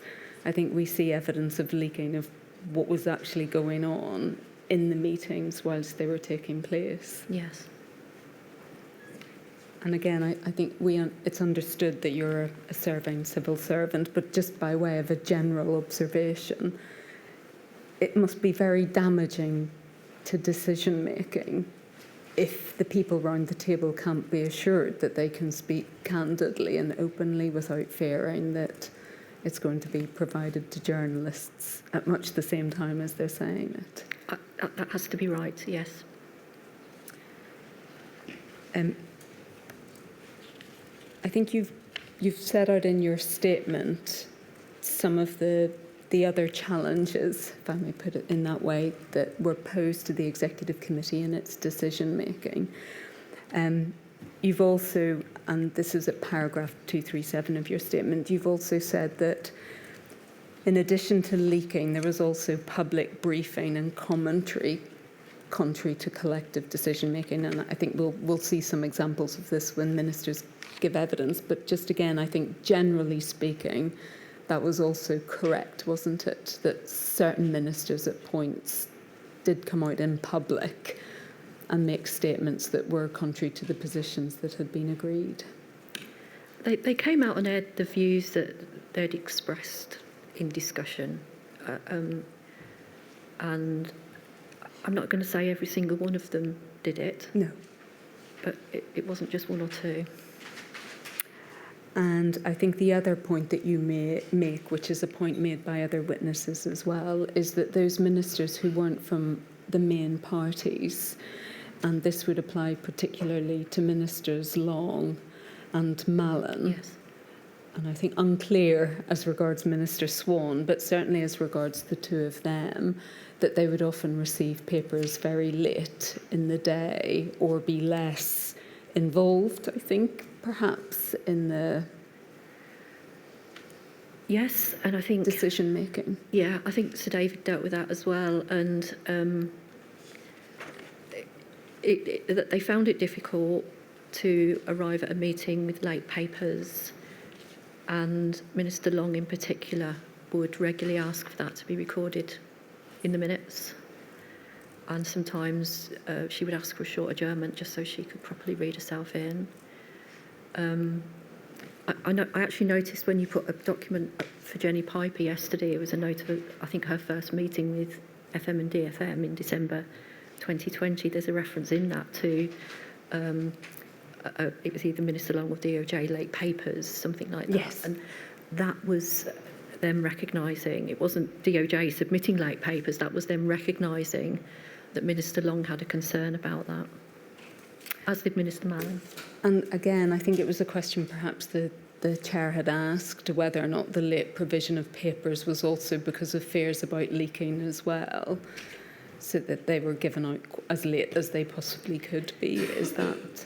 I think possibly up to a point, but late papers were a feature, my lady, of the speed at which we were also working. I was guilty of sending in late papers to my ministers Yes. for their consideration. So I understand the dynamic around that if you're dealing with something at pace. But it was of particular concern to Minister Long and Minister Mallon, because they would not have been part of the process that got to the point of issuing the papers for collective consideration. All right. I want to move on to ask you about two topics, because I'm conscious that they're topics that we haven't had a chance to ask other people about. And it might be, you might well be the person who had some involvement with it. I think the first one is the question of enforcement, Yes. and specifically the use of PSNI in order to enforce the COVID regulations. And I think if I can do this without going to the documents, but if I do, I will. There are certainly references, particularly in the autumn of 2020, of perhaps concerns about whether or not police were enforcing the regulations as robustly as they could have been. And I know that there's another side to that, but I just wanted to ask you, first of all, if that's correct, if you were conscious of concerns that the regulations weren't being Yes, enforced by the police. very much so, that's correct. And was there actually a basis for thinking that that was correct, that the police were not being as involved or as proactive in enforcement as they might have been? I think it depends on your starting point, really. If you think, if your starting point is that enforcement has a massive role to play here and it's doable and it will have an impact, but that, I come from a justice background, so Yes. maybe I'm bringing a personal view to this. The phrase that we were hearing at the time, and I'm sorry this might sound a bit callous, but you cannot arrest your way out of a pandemic. You can't. So that's the phrase that was out and about there. The police had a very, very clear strategy. They called it the 4 E's, and they would only go to enforcement when they felt that the other 3 E's had been exhausted and weren't working. Now, I can remember one E is explain. I may be in difficulties in remembering what the other E's are. Can you remember? I might be in difficulty as well. Explain, encourage. There's another one, and then enforce. But I think the idea of that strategy was you would take there would be a number of steps before you would go to the ultimate step of actually enforcing. Correct. So, for example, arresting someone or issuing a fine. Yes. Is that right? The specific concern that seemed to exist in autumn 2020 was that there was actually quite a lot of social activity going on. There's lots and lots of references to house parties taking place. Yes. And also to the concern that bars, I think in particular, were not abiding by the regulations. So again, just to be clear about that, was there also a concern then that there were very specific circumstances or that the police could have been pressing enforcement, and a question mark over whether or not that in fact was happening in the autumn? Yes, I think that's right. House parties, some bars, to be fair. Yes, I don't want to yes. say it's every bar. I think the hospitality sector representatives went to great lengths to try and make sure they were living within the regulations, but you will always have somebody that's going to go and do something contrary to what you want them to do. I think that where you've got a big social gathering, where you've got a business premises that's not complying with the law, that's where I would understand the concerns about enforcement, because enforcement has to be effective, and here policing with the community has been so hard won that the police have to be in charge of their policing strategy, because they know best what's going to work there. But yes, there were concerns about some premises, and I believe some action was taken in and around that. But if your starting point is that heavy enforcement is going to get us through this, I could not agree with that at all. I think maybe the point that the chair might be interested in, though, is maybe just the differences in Northern Ireland and the point that you make about community support being very hard won. And I suppose the very specific question is then whether or not that did impact the willingness of the police to enforce, or whether or not there was a different approach taken in Northern Ireland, because there was the concern that support might be compromised. I think it would have been a factor. I'm sure ACC Todd will help you. I think that would have been a factor, but they had a clear strategy, and enforcement is a heavy thing to do.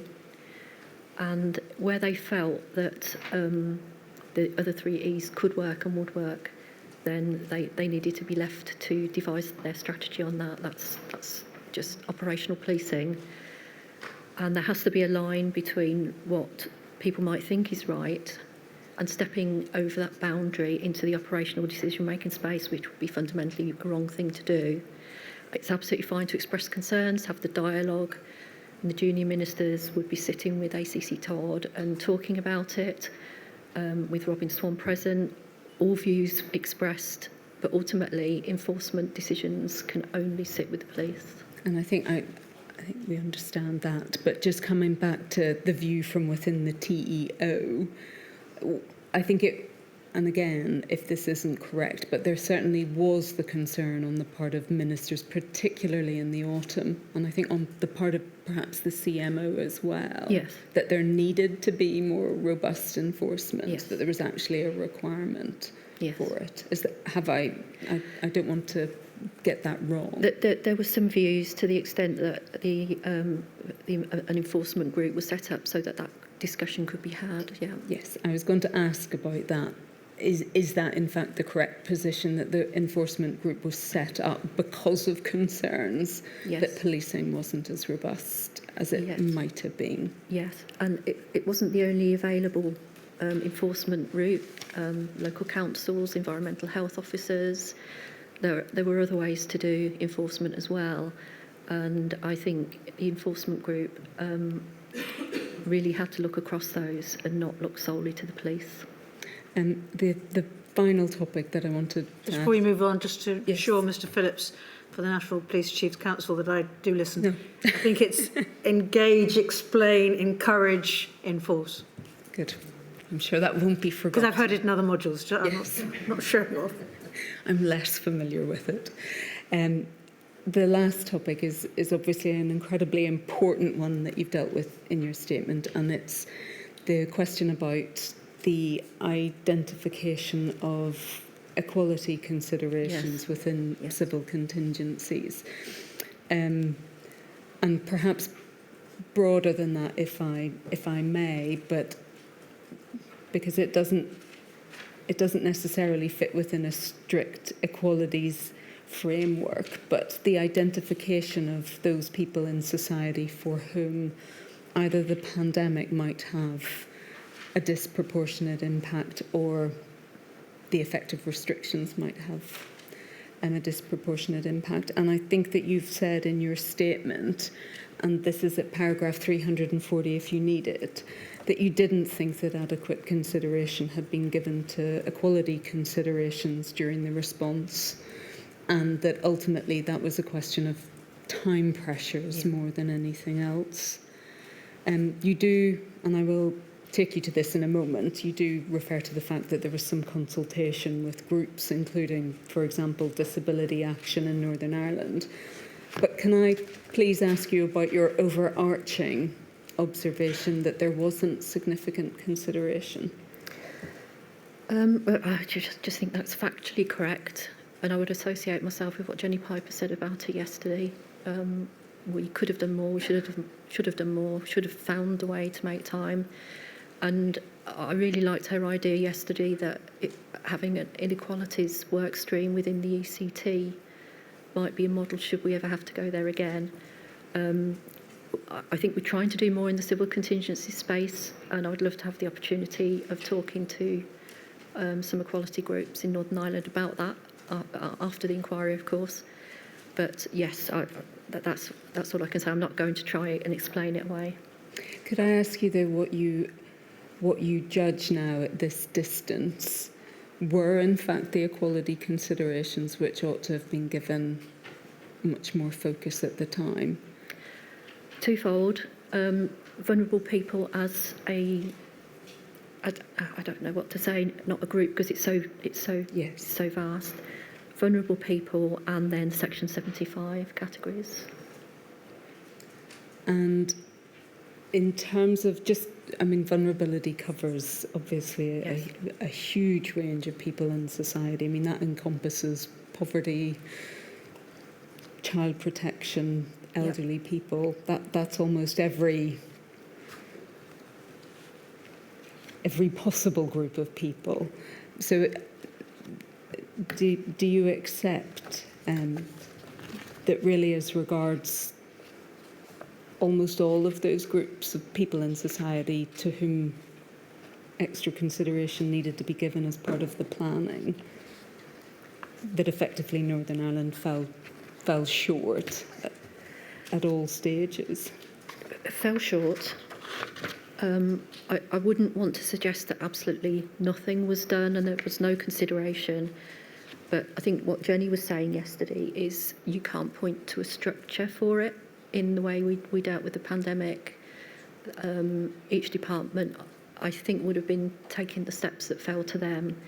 But I just completely agree with Jenny that a work stream within the task force would have been the way to go.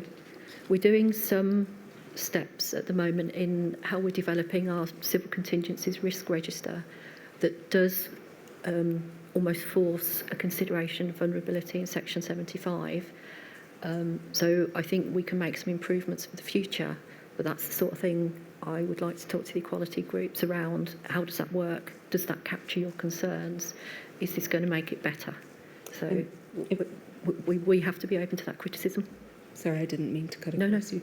But if we were to take a really obvious group, and again, I'm conscious of using the term disability as though that's, that again covers a huge array of people in different circumstances. But, I mean, again, given how obvious it was that there would be people within the Northern Irish community who were disabled and who would be profoundly affected by lockdowns, that doesn't take much imagination or forethought, and nor does it necessarily. Well, you're a planner, so again, you may disagree, but it mightn't be thought that it takes that much to think about what the vulnerabilities are and what could be done to help people who might be imprisoned in their homes. I think is a term that's been used because of disability or who can't access services. I can only agree. I think that the best thing to do is to accept that we could have done more and to make sure if we have to do this ever again that we will do more. I think that there would have been considerations about various aspects if we stick on disability. There would have been considerations of various aspects, but what we didn't have was an ongoing dialogue with representatives of the sector to say what's happening, tell us what's happening out there, give us some advice. it would have been aspects of disability, aspects of different groups, and I think that's where we can make massive improvements. And if we come full circle, it's a failure of planning, isn't it? That in the lead up, in the months leading up to March, when it was known that there would be a pandemic, that time wasn't used to think about the impact that there would almost inevitably be on a number of different vulnerable people in society. It should have been done.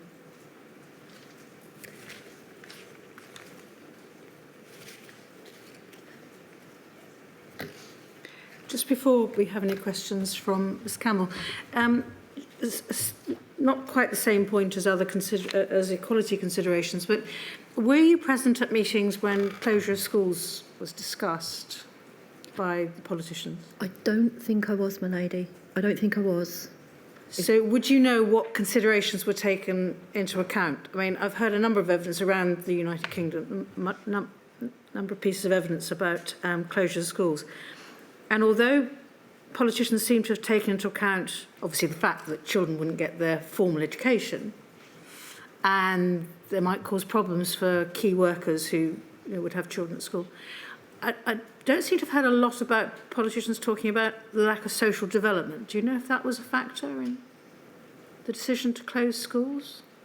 I wouldn't know, but I think it was discussed at the executive after. I think so. I'd have to double check. So, after the first closure of schools? Yes. So, in other words, when the first closure takes place, all anyone's thinking about is just stop transmission. Yes. And it's only afterwards that people start thinking, oh, this could have even greater impact on people than we thought. Yes. It's just a recollection, but I think social development was discussed, and I would be fairly confident that the Chief Medical Officer raised it on at least one occasion. Thank you. You may be the wrong person to ask. I'm sorry. It's just one of the things I wanted to explore with someone. Ms Campbell. Thank you, my lady. Ms Pearson, my name is Brenda Campbell, and I ask questions on behalf of the Northern Irish COVID bereaved. I want to revisit, if we may, the email exchange between yourself, Sir David, and Hugh Widdis, and it's at INQ 000 287 536. Now, you've already been asked a great deal of questions about this, and I'm grateful to both to Ms Dobbin and to yourself for dealing with it comprehensively. But if I might approach it from a slightly different angle, could we go to the page 3? Sorry, yes, the page 2, in fact, where we see the beginning of the email from Sir David. And just to put this in context, we can see that it's sent on Thursday, the 26th of March, at 9:01 at night. Yes. Now, the issue that Sir David raises, having been expressed both by the First Minister and Deputy First Minister, albeit in slightly more nuanced or different terms, is really the issue of how we get executive level collective decision making in relation to the pandemic. And thinking back to the work that you did on the 17th of March, we know it was St. Patrick's Day, it was a bank holiday, and you'd just been, if you like, co-opted over the course of that weekend. And here you are on a Tuesday writing your draft plan. And one of the things that you include in your draft plan, and you discussed it this morning with Ms Dobbin, and I won't put it back up unless you need me to, is that the issue of cabinet collective decision-making was so fundamental, it was stating the obvious. And those really are your words to the chair in evidence this morning. And I see you nodding, but I think you agree that that issue was so obvious and fundamental to you at that stage. The need for political decision-making and compromise, yes? Yes. That's what you mean, yes. Exactly. But also the need for political decision-making and compromise, really at the executive level, including the First Minister and the Deputy First Minister as joint leaders. Correct. Yes.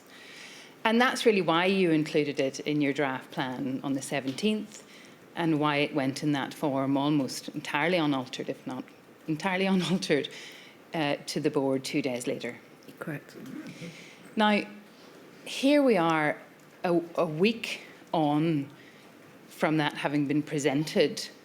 And in fact, your email comes on the 27th, so 10 days on from you drafting your plan on the 17th of March. And Sir David is saying, the First Minister and the Deputy First Minister have raised this with me as a problem. And if we look at the bottom of his, where he signs off, he's struggling to answer the simple question, how can we get control of this at an executive level? And he proposes that from his perspective, he's going to have a sleep on it. Do you see that? I do. Now, if we then go to your reply, which is on page 1, and you point out the things that are in place, stemming from the work that you started on the 17th of March, and what's not working. We've got the first two, a fresh and to some level an experienced ministerial team because of the Assembly being just back. But then what we have is this crisis that's out of control, and you say scaring them, and we know you wouldn't necessarily use that word now. Departments are doing things that are taking them by surprise. They haven't moved into confidence mode. They're not seeing the big picture. Would it be fair to say that in part a contribution to these things that are not working was a failure to think considerably further in advance of how collective decision making was going to work? As you say, it's so fundamental that it's stating the obvious. I think that I can only say that this is arising from the issue around education, and that David said, and I would agree, that things got significantly better after this. So that's the context for why I wrote that. Collective decision making is a feature of the executive, so I don't think any pre-planning around that. I'm not really sure what could have been done around how the executive works. Sorry, is that what you're asking me? It is, yes. And putting aside the issue of education and obviously accepting that it was a contributing factor at this point, we're here on the 27th of March. Yes. And we're in lockdown. Yes. And that lockdown, in fact, hadn't been announced when you were writing your draft 10 days before. But here you are at a point of lockdown, in the eye of the storm, trying to figure out a way, with Mr. Whitty's suggestions, radical and perhaps less so, about how you get, how you meet the concerns of our joint leaders as to how they're going to contribute to the pandemic response. Yes. And would you accept that trying to find a solution, as you say, whatever solutions you come up with, trying to find a solution at that time, at that moment of crisis, was always going to be more difficult than finding a solution in advance and before the crisis hit? So I think my email here, if I may, is doing two things. I'm referring to the fact that we've already got some steps in place with the priorities and the framework to help them coalesce around an agreed series of things. The what's not working section is trying to diagnose why that particular issue had been so problematic. Yes. Context specific. And whatever solutions we offer need to address these things. So what else can we do to help them coalesce? But I come back to the fact that we've got a framework in front of them. That's the main cohesive point. And what's not working in this note is around the specific issues that led to the issues around education. But David's also recognising here that they've got a concern about information coming from health. That's easily fixed if they want to get into that space by specific requests to the health minister. So I'm not sure that you can pre-plan for executive decision making because it is what it is. Well, to some extent, your draft document was doing just that, wasn't it? Yes. And indeed, knowing the date of your draft document and knowing the date then of the lockdown and what followed very quickly thereafter, is it a fair observation to say that there was very little time to absorb your draft document that became the plan before the lockdown was announced? That's fair. Thank you. Thank you very much, Ms Campbell. Those, I think, are all the questions we have for you, Ms Pearson. Thank you very much indeed for your help. You're now free Thank to you. go. Very well, 1:45, please.